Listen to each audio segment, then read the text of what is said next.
ଆମେ ଷ୍ଟାର୍ଟ କରିବା ହେଲା। ହୁଁ।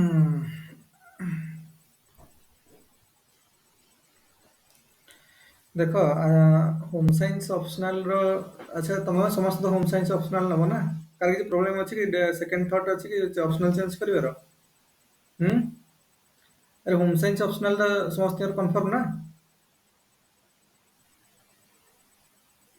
ନା ମାଇଣ୍ଡରେ କାର ସେକେଣ୍ଡ ଥଟ୍ ଅଛି ହୋମ୍ ସାଇନ୍ସ ଅପସନାଲ ଚେଞ୍ଜ କରିବି କି ନେବି ଏଇଭଳିଆ କିଛି ଭାବୁଛ କି କେବେ?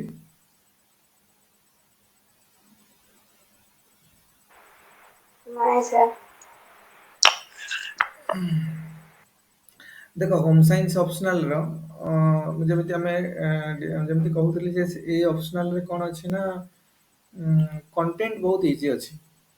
ଇଜି ଇନ୍ ସେନ୍ସ ମାନେ କମ୍ପାରିଟିଭଲି ଅଲଗା ଅପସନାଲ ମାନଙ୍କ ତୁଳନାରେ କଣ୍ଟେଣ୍ଟ ଟିକେ ଇଜି ଅଛି ମାନେ ସିଲାବସ ର ଦେଖିବ ତମକୁ ବହୁତ ଇଜି ଲାଗିବ ଯେତେ ଅଳ୍ପ ଅଳ୍ପ ସିଲାବସ ଅଛି ନା କଣ ଏମିତି ଲାଗିବ କିନ୍ତୁ କଥା ହେଲା ଯେ ଆର ଲେଖିବା ଟା ଟିକେ ଭଲସେ ଲେଖିବାକୁ ପଡିବ। କାରଣ ଏଥିରେ ଗୋଟେ ଯେମିତି ଏଇଟା କଣ କି ହୋମ ସାଇନ୍ସ ଅପସନାଲ ରେ ସାଇନ୍ସ ସବଜେକ୍ଟ କିଛି ବି ଅଛି। ସାଇନ୍ସ ର କିଛିଟା ଟପିକ୍ ଅଛି ହ୍ୟୁମାନିଟିର ଟପିକ୍ ଅଛି ମ୍ୟାନେଜମେଣ୍ଟ ର ଟପିକ୍ ଅଛି ହେଲା ଏମିତି ସବୁ ମିଶି ମାସିକି ଅଛି ପୁରା। ତ କିଛି କିଛି ଟପିକ୍ ଅଛି ତେଣୁ ସେଇ ଅନୁସାରେ ଆମକୁ ଟିକେ ଏଇ ଯେଟା ଗୋଟେ ଭଲ ଭାବରେ ରିଭାଇଜ କରିବା ପାଇଁ ଏଥିରେ ବହୁତ ଭଲ ସ୍କୋର କରିହବ ବହୁତ ବଢିଆ ସ୍କୋର କରିହବ। କିନ୍ତୁ ରିଭିଜନ ବହୁତ ପରଫେକ୍ଟ ହବା ଦରକାର। ପିଲାମାନଙ୍କର କଣ ପ୍ରୋବ୍ଲେମ ହଉଛି ନା ରିଭିଜନ ଯେହେତୁ ହଉନି ଏଟାକୁ ସେମାନେ ଇଜି ଭାବି ଦଉଛନ୍ତି ହୋମ ସାଇନ୍ସ ବହୁତ ଇଜି ଜଷ୍ଟ ଖାଲି ଦେଖି ଦେଇ ପଢିଲେ ହବ। ନୋଟ ଯାହା ଅଛି ତା ପାଖରେ ନୋଟ କିଛି ରଖିଥିବେ ସେ ନୋଟ ପଢି ଦେଇକି ପଳେଇଲେ ହବ। କିନ୍ତୁ ତାକୁ ଟିକେ ଭଲ ଭାବରେ ଚିନ୍ତା କରିକି ଟିକେ ତାର ପଏଣ୍ଟ ଗୁଡାକ ଭଲସେ ମାଇଣ୍ଡରେ ସେଟ୍ ନ କଲେ ପ୍ଲସ୍ କରେଣ୍ଟ ଆଫେୟାର ରିଲେଟେଡ୍ ଜିନିଷ ବି ଟିକେ ଲେଖିବାକୁ ପଡିବ ଯେତେବେଳେ ଦରକାର ପଡିବ କୋଉ ଜାଗାରେ ତ ସେଇ ଟାଇପ ର ଜିନିଷ ଯଦି ଆମେ କରୁନାହାନ୍ତି ନା ତ ପ୍ରୋବ୍ଲେମ ହବ। ଏତେ ଭଲ ମାର୍କ ଆସିପାରିବ ନ ଆସିପାରେ। କାରଣ ତମେ ଏମିତି ବି ଯଦି ତମେ କିଛି ବି ନ କରିକି ଖାଲି ମାର୍କେଟ ରୁ ନୋଟସ କିଣିକି ଖାଲି ଯଦି ପଢେଇକି ପଳେଇବ ତମ 160 170 ଲେଖା ଆସିବ 200 300 50% ଏବଭ୍ ସିଓର 60% ପାଖାପାଖି ମାର୍କ ପଳେଇ ଆସିବ। କିନ୍ତୁ ତମର 200 ପ୍ଲସ୍ ଆମେ ଯେମିତି କହିଲେ ସ୍କୋର କରିବା ପାଇଁ 220 25 ଯଦି ସ୍କୋର କରିବା ପାଇଁ ଚାହୁଁଛନ୍ତି କି 30 ଏମିତି ସ୍କୋର କରିବା ପାଇଁ ଚାହୁଁଛନ୍ତି ତ ଏକ୍ସଟ୍ରା ପରିଶ୍ରମ ବହୁତ ଦରକାର। ତେଣୁ ସେଇ ସବୁ ଜିନିଷ ପ୍ରତି ଆମକୁ ଟିକେ କଣ ହେଲା ନା କ୍ଲାରିଟି ଅଣ୍ଡରଷ୍ଟାଣ୍ଡିଂ କ୍ଲାରିଟି ବହୁତ ବଢିଆ ରହିବା ଦରକାର ବେସିକ ଅଣ୍ଡରଷ୍ଟାଣ୍ଡିଂ କ୍ଲାରିଟି ତା ସହିତ ଆମକୁ କିଛି କିଛି ରାଇଟିଂ ପ୍ରାକ୍ଟିସ ର ଆବଶ୍ୟକତା ବି ରହିଛି ହେଲା। ତ ଆମେ ଯେତେବେଳେ ଷ୍ଟାର୍ଟ କରିବା ପେପର 2 ରୁ ଷ୍ଟାର୍ଟ କରିବା। ଆମର ଦିଟା ପେପର ଅଛି ପେପର 1 ପେପର 2 ର ବି ଦିଟା section section A and section B. ତେଣୁ ପେପର 2 ର ସେକ୍ସନ ବି ରୁ ଷ୍ଟାର୍ଟ କରିବା କାରଣ ଏଇଟା ସବୁଠୁ ଇଜିଏଷ୍ଟ ପୋର୍ସନ। ବୁଝୁଛ ନା ଆଉ ଏଇଟା ଏମିତି ବହୁତ ମାର୍କ ଫିକ୍ସିଂ ଏଇ ପର୍ସନ ଟା। ଆମେ କାରଣ ଆମେ ଯୋଉ ସେକ୍ସନ କାଫି ମାର୍କ ଆସିବ ଆମେ ସେଇ ଫୋକସ ଗୁଡାକୁ ବେଶୀ ଫୋକସ କରିବା ଷ୍ଟାର୍ଟିଂ ରୁ ହେଲା ତାକୁ ସେଥିରେ ଆମର ବହୁତ ଏକ୍ସପର୍ଟାଇଜ ଆସିବା ଦରକାର କାରଣ ଏଗୁଡାକରେ ବହୁତ ମାର୍କ ଆସିବ। ଆଉ ଏଇ ଯୋଉ ଏକ୍ସଟେନସନ ଏଜୁକେସନ ର 6ଟା ଚାପ୍ଟର ଅଛି ସେକ୍ସନ ବି ରେ ଆମର ପେପର 2 ର ଯୋଉ 6ଟା ଚାପ୍ଟର ଅଛି 6ଟା ଚାପ୍ଟର ରୁ ଆମେ ଯଦି ଚାହିଁବା ଏଥିରୁ ଦିଟା ଲଙ୍ଗ କୋଶ୍ଚିନ୍ ବି କରିବା।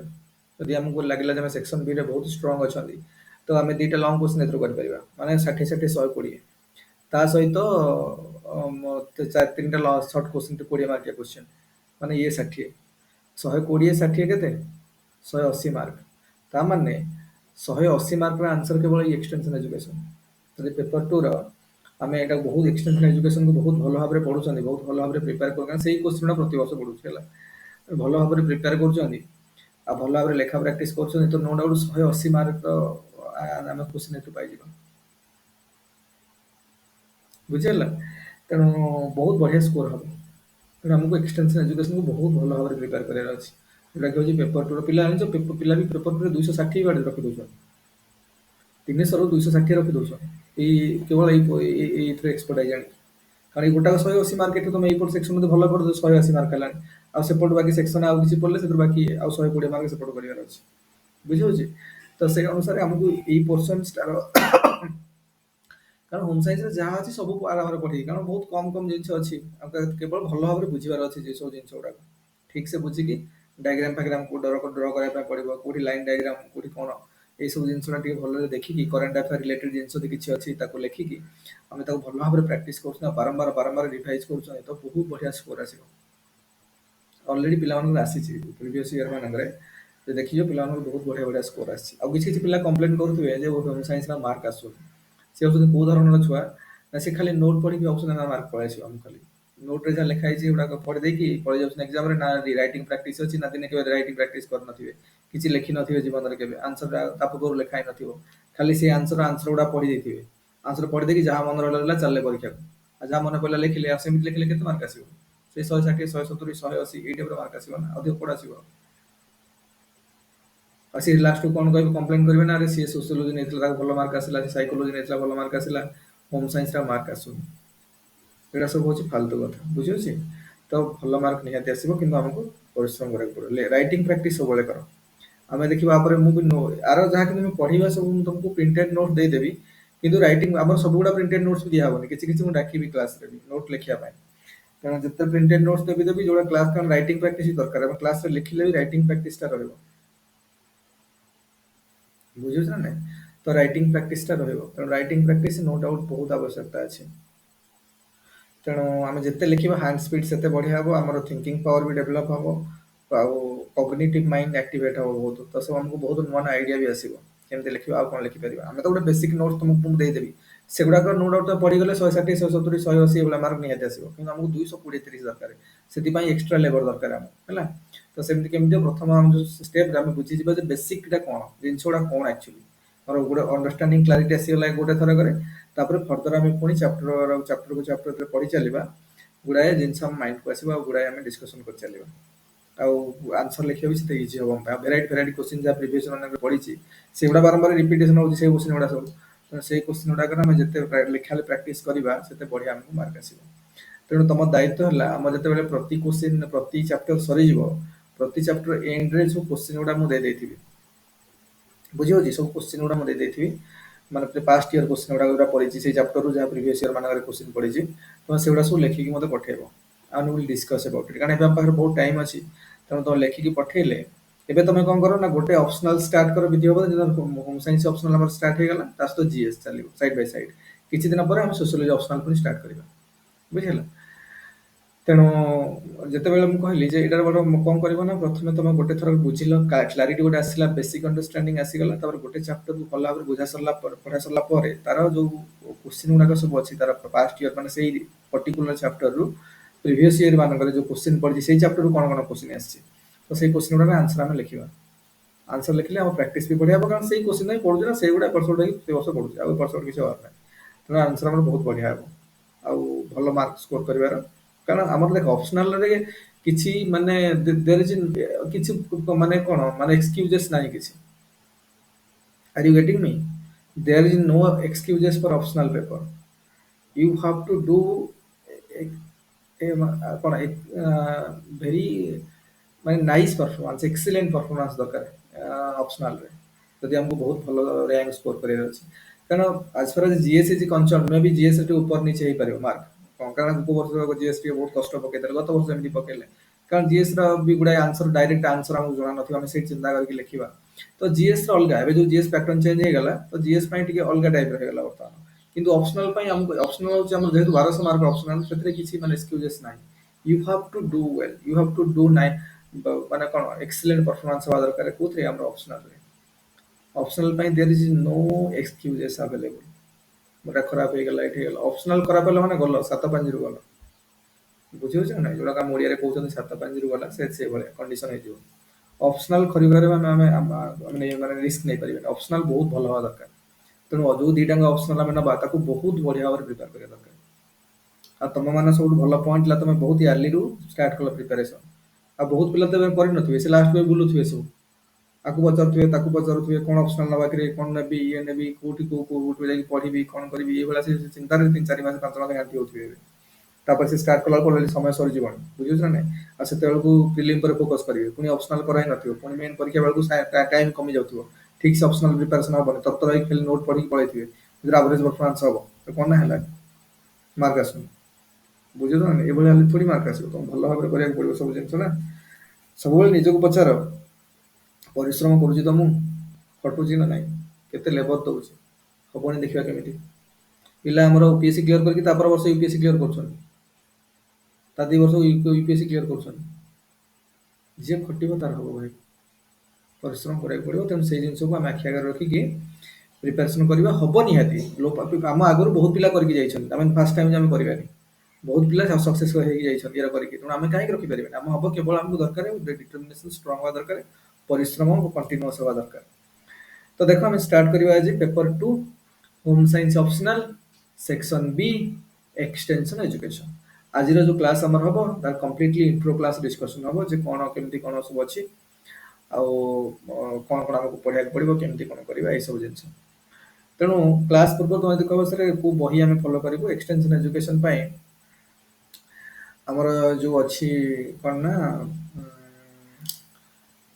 जो आम text book of home science जो अच्छी प्रेमलता मल्लिक बही से ना बुझ एक्सटेंशन एजुकेशन पोर्सन से बही ना तेणु तापाई तुम जेकोसी बही गोटे किपर मुझे भी तुमको नोट्स सब देवी यार प्रति चैप्टर 7 जो 6 चैप्टर नोट्स प्रिंटेड नोट्स तुमको पठेदेवी बेसिक नोट्स गुड़ाक सहित तुम यदि चाहिए जेकोसी बही तुम मार्केट में जब कि दरकार ना नोट्स पढ़ गोटे बेसिक छांच पड़ जाऊ गोटे बेसिक अंडरस्टांडिंग आसू तापर हम जब फर्दर स्टडी पे मुझे कहबी को बही जो किना पड़ो है ना किसी बही तरतर है कि आर्ट्स किसी बही किଣିକି आवा देख बही गुड़ा आनिक बुकेस सजेकी थोड़े किसी लाभ ना जब हम पढ़ुना बुझे तेणु आग मुझे नोट्स जो पठेबी तुमको से नोट्स गुड़ाक पढ़ गोटे बेसिक अंडरस्टांडिंग डेभलप हो तुम गूगल सर्च कर रिलेटेड जिन है आ गूगल होम साइंस मैंने ना आम वेबसाइट आसो हेमुना.com आसो बुझा ना कारण होम साइंस ही आम सब टप रैंक कर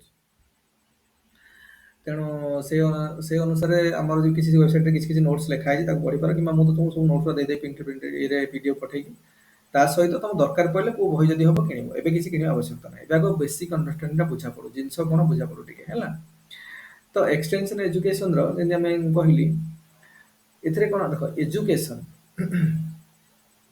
आम जो देखा एजुकेशन विभिन्न टाइप एजुकेशन अच्छे बुझुन एजुकेशन को स्वामी विवेकानंद कहते education is the manifestation of potential that is already in man बुझे the education the manifestation of the potential that is already in man जोटा मनीष पाखे ऑलरेडी अच्छी जो टैलेंट अच्छी जो हिडन पोटेंशियल अच्छी ताकू परिप्रकाश करवा ताकू आगो को आनिबा तो तार मैनिफेस्टेशन करवा हूँ एजुकेशन काम बुझे तेणु एजुकेशन को आम विभिन्न टाइप लोक कहते फॉर्मल एजुकेशन इनफॉर्मल एजुकेशन बुझे एक्सटेंशन एजुकेशन ये सब कौन फॉर्मल एजुकेशन माने जोटा आम सब पढ़ीचे स्कूल स्टार्टिंग क्लास 1 रु आरंभ करी क्लास 10 पर्यंत 11th 12th रे बा +2 फर्स्ट ईयर सेकेंड ईयर तापर पुणी ग्रेजुएशन तापर पोस्ट ग्रेजुएशन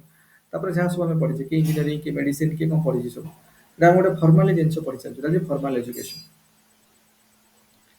किसी लोक अच्छा जो मैंने फॉर्मल एजुकेशन जो पाखे ना इनफॉर्माली पढ़ुं मैंने शिखिकी मैंने मनकर तुम कह मनकर आम मनकर मुझे गोटे फैमिली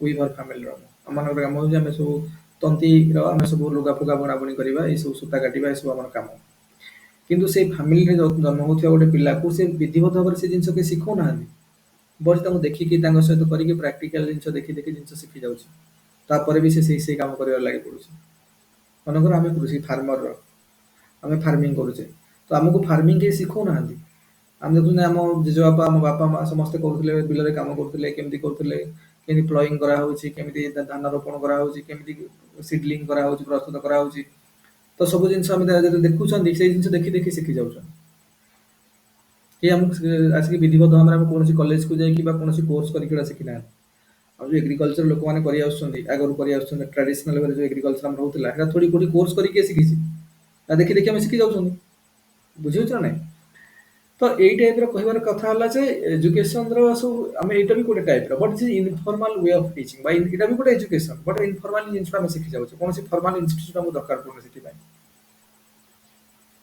बहुत जिन भाया अच्छे आम देखी देखी शिखी जाऊँ मनकर देख जो सब क्रिकेट खेलुं क्रिकेट खेलने थोड़ी जाकि कौन एकाडेमी ट्रेनिंग नहीं शिखुची काफी लोग हाँ देखिले से खेलुले खेलिले देखिए केमी कौन हो जिन देखी देखी देखी देखी आम इनफॉर्माल वे शिखी जाऊँ पुणी आम खेलिया स्टार्ट कर प्रैक्टिस कर ना कौन एजुकेशन देखिए आम कौन सर्टिफिकेट आमको मिली आम क्रिकेट क्रिकेट खेल ग्राजुएसन कर डिप्लोमा कर सर्टिफिकेट थोड़ी मिलूँ किसी ना सेमती तो आम शिखी जाऊँ तो ताने ये सब गोटे टाइप एजुकेशन जोटा कि आम एजुकेशन विभिन्न टाइप माने फॉर्मली कौन इंस्टीट्यूट को न जाकि भी शिखुन अच्छा ये तो फॉर्मल इनफॉर्मल कथा गला एक्सटेंशन एजुकेशन कौन एक्सटेंशन एजुकेशन कौन? एक्सटेंशन एजुकेशन रे कह हूँ कौन ना आर जो बेसिक कनसेप्ट है एक्सटेंशन शब्द को जब आम व्युत्पत्ति करवा यहाँ को जब आम एनालिसिस करवा एक्सटेंशन शब्द को दीटा सब पोर्सन आसबार गोटे एक्सट आ गोटे टेंशन। एक्सट माने स्ट्रेचिंग आउट, एक्सटेंशन माने कौन स्ट्रेचिंग आउट, एक्स माने आउट, टेंशन माने स्ट्रेचिंग, स्ट्रेचिंग आउट एक्सटेंशन कौन स्ट्रेचिंग आउट कौन एजुकेशन को स्ट्रेचिंग आउट करा कौटी स्ट्रेचिंग आउट करा फॉर्मल एकेडमी जहाँ फॉर्मल इंस्टीट्यूशन अच्छी सेठू एजुकेशन को स्ट्रेच आउट करके आम कौटी आणुचे फील्ड के आणुचे रूराल एरिया को आणुचे आदिवासी एरिया को आणुचे हिंटरलैंड को आणुचे जोठी जोठी कौन अच्छे लोक मान पाखे जो जिनसा पहुँचवा दरकार कारण किसी लोक जमी अच्छा देख जो मैंने फॉर्मल एजुकेशन रु वंचित अच्छा फॉर्मल एजुकेशन वंचित अच्छा माने कौन मनकर देख आम मान भर किसी पिला अच्छा जो मैंने बीएससी एग्रीकल्चर कर एमएससी एग्रीकल्चर कर पीएचडी कर एग्रीकल्चर विभिन्न किंतु जो लोक मैंने कम कर गाँव रही जे माने एग्रीकल्चर रे राइस कल्टिवेशन को आरंभ करके विभिन्न खरीफ फसल कर सुगार केन्ट आरंभ करके सब विभिन्न प्रकार खरीफ फसल कर किंबा रबी फसल जो विभिन्न प्रकार कौन माने रबी फसल जमी आमर है कौन विभिन्न लेगुमिनसी जातिर डाल है विभिन्न प्रकार पल्सेस है तो एगुड़ाक सब विभिन्न प्रकार कल्टिवेशन हो रबी फसल खरीफ फसल रबी फसल तो आमर भी जमी कारण कल्टिवेशन जे साइंटिफिक प्रोसेस रे भी करागला जमी तार प्रथम माने कौन कल्टिवेशन हम तापर केमती हम तापर केमती से तमे से सीड को ग्रो कराइब तापर कौन कौन हम सब जिन जहाँ भी अच्छी तो यही सब जिनस तुम जहाँ भी सब कम कर कहबार उद्देश्य है तेणु जहाँ भी कर तो सब गोटे प्रोसीजर अच्छी केमती कौन कर जोटा कि इवन भी स्टार्टिंग रू बीएससी एग्रीकल्चर लोक पे शिखाऊ स्टार्टिंग स्टार्टिंग केमी कर टेक्निक शिखाऊ साइंटिफिक उपाय केमती कल्टिवेशन हम किंतु एक्चुअली जे कल्टिवेशन करुँची जे रूराल एरिया अच्छी जे हिंटरलैंड रही जे कि ये जो फॉर्मल एजुकेशन पाइबार वंचित अच्छी मनकर आम आमको सॉइल टेस्टिंग करार अच्छे आम ये सॉइल अच्छी बर्तमान ये सॉइल आम कौन कले भल हम खरीफ सीजन रे आम एरिया रे एमती जदि तार ये कौन कौन न्यूट्रिएंट्स अच्छी ये जो सॉइल अच्छी से कौन न्यूट्रिएंट्स अवेलेबल अच्छी अब ये न्यूट्रिएंट कौ फसल कले भल हम ना आम जब कौन फसल करने चाहूँ से कौन डेफिशिएंट अच्छे सॉइल रे आमको बाहर को कौन न्यूट्रिएंट ऐड करने पड़ो so many things are there तो कारण जो कृषक से चाष करुचे जो फार्मर से चाष करुचे तो जना ना ना ठीक जिनसा जना ना तो से केमती कर कौन मैं सी रियलिटी कल्टिवेशन करुचे कि नॉलेज जना ना से नॉलेज आवश्यकता अच्छे पाखे आसिक पहुँची पारुनी कौन पाई ना से फॉर्मल एजुकेशन जाइनि आगू बढ़ी बीएससी एग्रीकल्चर पढ़ी मनकर आम होम साइंस भी आम जो सब्जेक्ट पढ़ुं सब्जेक्ट पर आलोचना भी करवा होम साइंस मनकर आम मनकर ये गोटे कनसेप्ट अच्छी जे कौन ना मनी मैनेजमेंट आम जिते भी होम मेकर्स मैंने अच्छा घरे सब मनी मैनेजमेंट घर विभिन्न प्रकार जो खर्च अच्छी है साइंटिफिक वे कर माने तुम आमर मेन है बजेट रे केते टंका घर को आसूची मंथली को हेड आम खर्च कर आमको एजुकेशन खर्च कले कि एंटरटेनमेंट खर्च कले क्लथिंग खर्च कले फूड खर्च कले विभिन्न प्रकार आसेसरी जो अच्छी इलेक्ट्रिसिटी बिल वाटर बिल है टेलीविजन बिल है इंटरनेट रो बिल है जहाँ भी आम उपकरण यूज कर तार बिल कि बेसिक जिन को किणवा सब आम कंफर्ट किसी आम टेलीविजन सेट किणवा कि कौन किचन उपकरण किणवा विभिन्न प्रकार अच्छी तो आम खर्च को हेड करवा आमर केते पैसा इनकम केते होची पैसा को आउ को वे आम ऑगमेंट कर परिबा ए खर्च को आम केमती ऑप्टिमाइज कर परिबा बुझी होची खर्च को केमती ऑप्टिमाइज करा हे परिबा माने आम गोटे हेल्दी खर्चर चार्ट केमती बनाई परिबा आमर वेस्टेज भी बेसी होनी अननेसेसरी खर्च भी होनी जति हवा कथा सेमती होची बहुत कंफर्ट रे लाइफ भी चली ऑल दोस थिंग्स गोटे ऑप्टिमम खर्च केमती हे परिबा मनी मैनेजमेंट सेटा और सेटा भी इवन जो होम साइंस रे बीएससी होम साइंस करूछंती एमएससी होम साइंस करूछंती कि एथरे रिसर्च करूछंती बा एथरे पीएचडी करूछंती तो सेमान को ए ऊपर डिटेलिंग स्टडी करूछंती सेमान तांको गोटे बहुत विशद भाव गोटे नॉलेज अच्छी रिलेटेड जिनस किंतु घरे आमर जो गृहिणी माने बा जो होम मेकर्स माने घरे काम करूछंती ଯୋଉମାନଙ୍କର ଫର୍ମାଲି ଏଜୁକେସନ ପାଇବାର କଣ ସୁବିଧା ନାହିଁ, ସମସ୍ତେ ଥୋଡ଼ି ହୋମ ସାଇନ୍ସ ପଢୁଛନ୍ତି କି ସମସ୍ତେ ଥୋଡ଼ି ପାଠ ପଢୁଛନ୍ତି, ବୁଝିଛ ନା ନାଇଁ? ତେଣୁ ଯୋଉ ଯୋଉ ଏରିଆରେ ଏଇ ଜିନିଷର ଯୋଉଠି ଲୋକମାନେ ବହୁତ ଇଗ୍ନୋରାଣ୍ଟ, ଲୋକ ଜାଣିନାହାନ୍ତି କେମିତି କଣ କରାହବ, ତ ଠିକ ସେ ମନିକୁ ମ୍ୟାନେଜମେଣ୍ଟ କରିପାରୁନାହାନ୍ତି, ତ ତାଙ୍କୁ ବହୁତ ଯୋଉ ସେମାନେ ନିଡ୍ ଟାଇମରେ ପଇସା ତାଙ୍କୁ ଯେତେବେଳେ ଦରକାର ସେ ଜିନିଷ ସେମାନେ ୟୁଜରେ ଆସୁନି, ପଇସା ଇନକମ୍ ହଉଛି ବଟ ଆଡେ ସାଡେ ଖର୍ଚ୍ଚ କରିଦଉଛନ୍ତି, ବଟ ଯୋଉ ସମୟରେ ନିଡ୍ ଆସୁଛି ରିଅଲ ଟାଇମରେ ପଇସା ଦରକାର ହଉଛି ସେ ସମୟରେ ଖର୍ଚ୍ଚ କରିପାରୁନାହାନ୍ତି ବା ତାଙ୍କୁ ପଇସା ମିଳିପାରୁନି, ସେଟା ବହୁତ ପ୍ରୋବ୍ଲେମରେ ସ୍ୱୀକାର ହେବାକୁ ପଡୁଛି, କୋଉଠି ଇଣ୍ଟରେଷ୍ଟରେ ପଇସା କାଠୁ ଆଣିବା ପାଇଁ ପଡୁଛି, ତ ମେନି ପ୍ରୋବ୍ଲେମସ୍ ଆର୍ ହାପନିଂ। ତ ତାକୁ କେମିତି କରିହବ, ତ ସେଇ ଲୋକଙ୍କ ପାଖରେ ସେଇ ନଲେଜକୁ କେମିତି ଯାଇକି ପହଞ୍ଚେଇବା, କାରଣ ଯୋଉ ଲୋକ ଜାଣିନାହାନ୍ତି ଯେ ଫର୍ମାଲ ଏଜୁକେସନରେ ନିଜକୁ ସାମିଲ କରିପାରିନି, ସେଥିରେ ଇଗ୍ନୋରାଣ୍ଟ ହେଇକି ରହିଯାଇଛି, ତା ପାଖରେ ସେ ନଲେଜକୁ ପହଞ୍ଚିବା ଦରକାର, କାରଣ ତା ପାଇଁ ସେ ନଲେଜର ବହୁତ ଉପଯୋଗିତା ରହିଛି, काफी यूजफुलनेस अच्छी से नॉलेज ର, but that knowledge there is no scope of getting those knowledge or getting that kind of knowledge, ତ କେମିତି କଣ କରାଯିବ, ସେଥିପାଇଁ ଏଇ ଯୋଉ ଏକ୍ସଟେନସନ ଏଜୁକେସନର ପରିକଳ୍ପନା କରାଯାଇଥିଲା। ଏଇ ସବୁ ଯୋଉ ପ୍ରୋବ୍ଲେମସ୍ ଗୁଡାକ ହଉଛି ଯେ ଯୋଉମାନେ ରିଅଲ ବେନିଫିସିଆରି ରୁରାଲ ଏରିଆରେ କାମ କରୁଛନ୍ତି ବା ବିଭିନ୍ନ ହିଣ୍ଟରଲ୍ୟାଣ୍ଡରେ ରହି କାମ କରୁଛନ୍ତି କିମ୍ବା ଟ୍ରାଇବାଲ ଏରିଆରେ ରହିକି କାମ କରୁଛନ୍ତି ହେଲା, ଯୋଉମାନଙ୍କୁ ଏଇ ସବୁ ନଲେଜର ବହୁତ ଆବଶ୍ୟକତା ରହିଛି, କିନ୍ତୁ ସେମାନଙ୍କ ପାଖରେ ଆସିକି ପହଞ୍ଚି ପାରୁନାହିଁ ନଲେଜ, କାରଣ ସେମାନେ ଯେହେତୁ ଫର୍ମାଲି ନିଜକୁ ଏଜୁକେଟ କରିପାରିନାହାନ୍ତି ଆଉ ଫର୍ମାଲି ଜିନିଷକୁ କେବେ ବୁଝି ନାହାନ୍ତି ବା ପଢି ନାହାନ୍ତି କୌଣସି ଇନଷ୍ଟିଚ୍ୟୁଟକୁ ଯାଇକି ବା ୟୁନିଭର୍ସିଟିରେ ଶିକ୍ଷାରୁ ବଞ୍ଚିତ ଅଛନ୍ତି, ତେଣୁ ତାଙ୍କ ପାଇଁ ଏଇ ଜିନିଷର କାଫି ଆବଶ୍ୟକତା ରହିଛି। ତେଣୁ ତାଙ୍କ ପାଖରେ ତା ମାନେ କେମିତି ପହଞ୍ଚେଇବା, ତାଙ୍କ ପାଖରେ ପହଞ୍ଚିବାର ଗୋଟେ ମାଧ୍ୟମ ହେଉଛି ଏକ୍ସଟେନସନ ଏଜୁକେସନ। ଏକ୍ସଟେନସନ ଏଜୁକେସନ ମାଧ୍ୟମରେ ଆମର ୟୁନିଭର୍ସିଟିରେ ହଉ, କ୍ଲାସ ରୁମରେ ହଉ ବା ଆମର ଲାବୋରେଟୋରୀରେ ହଉ, ଲାବୋରେଟୋରୀରେ ବିଭିନ୍ନ ରିସର୍ଚ୍ଚ ହଉଛି, ଆଉ କଣ ହାଇ ଭେରାଇଟିର ସିଡ୍ ଆମେ ୟୁଜ୍ କରିପାରିବା, ଯେ ପ୍ରଡକ୍ଟିଭିଟି ଯେତେବେଳେ ବଢିବ, କାଫି ରିସର୍ଚ୍ଚ କରୁଛନ୍ତି ସେଇ ରିଲେଟେଡରେ ଯୋଉମାନେ ପାଠ ପଢିଛନ୍ତି ବା ସେଇ ରିଲେଟେଡ୍ ଫିଲ୍ଡରେ ଯୋଉମାନେ ଅଛନ୍ତି, ଦେ ଆର୍ ଡୁଇଙ୍ଗ କଣ୍ଟିନ୍ୟୁଅସଲି ରିସର୍ଚ୍ଚ ଅବାଉଟ ଡିଫରେଣ୍ଟ ମନେକର ଆଉ କିଛି ପ୍ରୋବ୍ଲେମସ୍ ଆସୁଛି, ମନେକର କାରଣ ଯୋଉମାନେ ଲାବୋରେଟୋରୀରେ ବସିକି ରିସର୍ଚ୍ଚ କରୁଛନ୍ତି ସେମାନେ ହୁଏତ ବହୁତ ନଲେଜ ତାଙ୍କ ପାଖରେ ଅଛି, କିନ୍ତୁ ସେମାନେ ଯାଇକି କେବେ ଲଙ୍ଗଳ ଧରିକି କାମ କରିନାହାନ୍ତି, ବିଲରେ ଖଟି ନାହାନ୍ତି, ରିଅଲ ଟାଇମରେ କାମ କରିନାହାନ୍ତି, ତ କଣ ପ୍ରୋବ୍ଲେମ ରହୁଛି। ମନେକର ଆମେ ଆମର ଯୋଉ ଫାର୍ମିଂ କଥା ଆମେ ଦେଖିବା, ମନେକର ଫାର୍ମିଂରେ ମନେକର ତମେ କିଛିଟା ଯୋଉ କାମ କରୁଛ ରିଅଲ ଟାଇମରେ କାମ କରୁଛ, ଯେମିତି ଦେଖିବ ତମେ ଦେଖିବ କିଛି କିଛି ଯୋଉ ଆସୁଛି ଯୋଉ ସାର୍କ ଟ୍ୟାଙ୍କ ଇଣ୍ଡିଆ ତମେ ଦେଖିଥିବ, ଗୋଟେ ଶୋରେ ସାର୍କ ଟ୍ୟାଙ୍କ ଇଣ୍ଡିଆ ଆସିଥିଲା, ଗୋଟେ ଶୋ ଦେଖୁଥିଲ ରେ କିଏ ଜାଣିଛ, ସୋନି ଟେଲିଭିଜନରେ ସୋନି ଚ୍ୟାନେଲରେ ଆସୁଥିଲା ସାର୍କ ଟ୍ୟାଙ୍କ ଇଣ୍ଡିଆ, हाँ सर।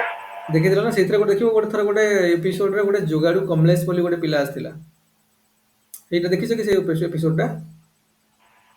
हाँ से एग्रीकल्चर इंस्ट्रूमेंट ଯଦି कौन ହଁ ବନେଇଥିଲେ। ହଁ ଯଦି ବି ସେଇଟା ଦେଖିନା ଆଜି ୟୁଟ୍ୟୁବରେ ଯାଇକି ଦେଖିବ, ଦେଖ ସେଇଥିରେ କଣ ସେ ପିଲାଟି ସେ ଏଗ୍ରିକଲଚର ମାନେ ସେ ଏଗ୍ରିକଲଚର କାମରେ ଅଛି, ତାଙ୍କ ଫ୍ୟାମିଲି ଯେହେତୁ ସମସ୍ତେ ଏଗ୍ରିକଲଚର କରୁଛନ୍ତି, ସେ ଏଗ୍ରିକଲଚର କାମରେ ବା ବା ଫାର୍ମିଂ କରୁଛି, ସେ ଯେହେତୁ ନିଜେ ଫାର୍ମିଂ କରୁଛି ବା ଫାର୍ମିଂ କାମରେ ବ୍ୟସ୍ତ ନିଜେ ହିଁ କରୁଛି, ମାନେ ସୁଇଂ ଠୁ ଆରମ୍ଭ କରିକି ଆମେ ଯୋଉଟା କହୁଛେ ଧାନ ବୁଣିବା କି ଏଇ ସବୁ ଜିନିଷ କରିବାଠୁ ଆରମ୍ଭ କରିକି ଆମେ ବିଭିନ୍ନ ପ୍ରକାର ଯୋଉ ପେଷ୍ଟିସାଇଡ୍ସ ହେଲା ଇଏ ହେଲା ତାକୁ ଯୋଉ ପଛରେ ଓଳେଇକି ବିଭିନ୍ନ ସ୍ପ୍ରେ କରୁଛେ, ଆମର ପେଷ୍ଟିସାଇଡ୍ସ ସ୍ପ୍ରେ କରୁଛେ, ତାକୁ ନେଇକି ରିଅଲ ଟାଇମ ସେମାନେ କାମ କଲା ମାନେ ସିଏ ଫେସ୍ କରୁଛି ପ୍ରୋବ୍ଲେମ କଣ ହଉଛି, କାରଣ ସେମାନେ ଅନୁଭବ କରୁଛନ୍ତି ପ୍ରୋବ୍ଲେମଟା କଣ ହଉଛି, କାରଣ ସେ ପେଷ୍ଟିସାଇଡ କରିବା ଫଳରେ ଆମ ଉପରେ ପ୍ରେସର ପଡୁଛି ବା ତାର ନେଗେଟିଭ ଇମ୍ପାକ୍ଟ ହେଇକି ବିଭିନ୍ନ ହେଲ୍ଥ ଇସ୍ୟୁ କେମିତି କ୍ରିଏଟ ହଉଛି, ତେଣୁ ତା ପାଇଁ କଣ ସଲ୍ୟୁସନ ହେଇପାରିବ।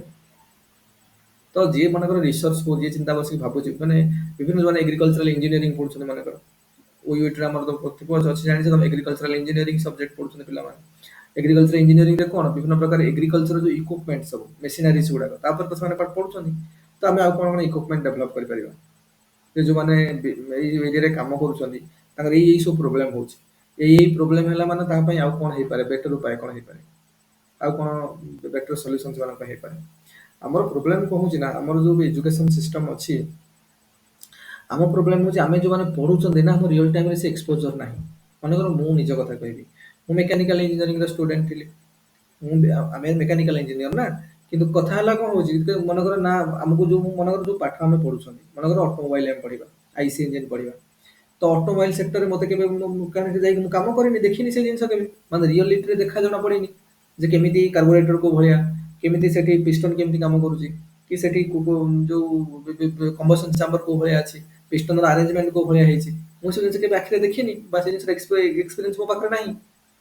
କିନ୍ତୁ ପାଠ ଯାଇକି ଆମେ ୟୁନିଭର୍ସିଟିରେ ଆମେ ଡାଇରେକ୍ଟ ବଜେଇଦେଲେ ଯାହା ତମେ ଏଣ୍ଟ୍ରାନ୍ସ ପାସ୍ କଲେ ଯାଇକି ପଢ ବର୍ତ୍ତମାନ ଇଞ୍ଜିନିୟରିଂ ପଢ, କିନ୍ତୁ ତମେ ସେଥିରେ ସେଇ ଜିନିଷ ଦେଖିନ କେବେ ଲାଇଫରେ। ଏଇଟା ଯେହେତୁ ଗୋଟେ କଣ ପ୍ରଫେସନାଲ ଷ୍ଟଡିଜ ଗୁଡାକ, ତମକୁ ଭିଜୁଆଲାଇଜେସନ ଆସୁନି। ତମକୁ ଖାଲି ମାଥମେଟିକାଲ, ଯେମିତି ପିଲା ଯେମିତି ମାଥମେଟିକାଲ ଇକ୍ୱେସନ ମନେ ରଖିକି ଆମେ ଯୋଉ କାମ କରି ଆସିଲେ ସେଇଟା ଖାଲି, ଇଞ୍ଜିନିୟରିଂ ମାନେ କଣ ମାଥମେଟିକାଲ ଇକ୍ୱେସନ ୟୁଜ କରିକି ପ୍ରୋବ୍ଲେମ ସଲ୍ଭ କରିବେ କି? ଇଞ୍ଜିନିୟରିଂ ହେଲା ବି ଯାହା ବି ହେଲା, ଖାଲି ଇଞ୍ଜିନିୟରିଂ ବୋଲି ନୁହଁ, ସବୁ କ୍ଷେତ୍ରରେ କହୁଛି। ଏଇଠୁ ଏଗ୍ରିକଲଚର ଯୋଉମାନେ କାମ କରୁଛନ୍ତି, ଏଗ୍ରିକଲଚର ମେଡିସିନ ଯେ ଫିଲ୍ଡରେ କାମ କଲା ପରେ ତାଙ୍କ ପ୍ରୋବ୍ଲେମଟା କଣ ହଉଛି, ଯେ ମେହସୁସ କରିବ, ଯେ ଅନୁଭବ କରିବ, ତା ପାଇଁ ଗୋଟେ ସଲ୍ୟୁସନ ବାହାର କରିବ ଯାଇକି କଣ କଣ କରିବେ। ଆଉ ଯାହାକୁ ରିଅଲ ଟାଇମ ପ୍ରୋବ୍ଲେମର ଏକ୍ସପୋଜର ନାହିଁ, ଏକ୍ସପିରିଏନ୍ସ ନାହିଁ, ସେ କଣ ଯାଇକି ଲାବୋରେଟୋରୀରେ କାମ କରିବ। ଯାହାକୁ ଯାହାର ରିଅଲ ଟାଇମ ଇଏର ଏକ୍ସପୋଜର ନାହିଁ, ସେ ଯାଇକି କଣଟା କାମ କରିବ ମତେ ଫାଷ୍ଟ କୁହ। ଯାହାକୁ ଏକ୍ସପୋଜର ନାହିଁ ସେ କଣଟା କାମ କରିବ। ରିଅଲ ଟାଇମ ଇଏରେ ଯାହାକୁ ଏକ୍ସପୋଜର ନାହିଁ ସେ କଣ ଯାଇକି କାମ କରିବ? କିଛି କାମ କରିବ କି ସିଏ? କାମ କରିବନି ନା। ତେଣୁ ତେଣୁ ତାର କଣ ମାଇଣ୍ଡକୁ କଣ ଆସିବ, କଣ ଆଇଡିଆ ଆସିବ। ତେଣୁ ସେଇ କଥା ମୁଁ କହୁଥିଲି, ତା ମାନେ ଆମକୁ ଇଣ୍ଟରାକ୍ସନ ଦରକାର। ତେଣୁ ଏଇ ଇଣ୍ଟରାକ୍ସନ କିଏ, ତାମାନେ ଆମେ ଯୋଉମାନେ ରିଅଲ ଫିଲ୍ଡରେ କାମ କରୁଛନ୍ତି ତାଙ୍କ ସହିତ ଆମର ଇଣ୍ଟରାକ୍ସନ ଦରକାର। ତାଙ୍କ ପାଖକୁ ଯାଇକି ଶିଖିକି ସେ କଣ ରିଅଲ ଟାଇମ କଣ ପ୍ରୋବ୍ଲେମ ହଉଛି, କଣ ହଉଛି, ଆଉ କଣ ଇମ୍ପ୍ରୁଭମେଣ୍ଟ କରାଯାଇ ପାରିବ, କଣ ନୂଆ ମେସିନାରୀ ଆମେ କ୍ରିଏଟ କରିପାରିବା ବା ବନେଇ ପାରିବା ତାଙ୍କ ପାଇଁ।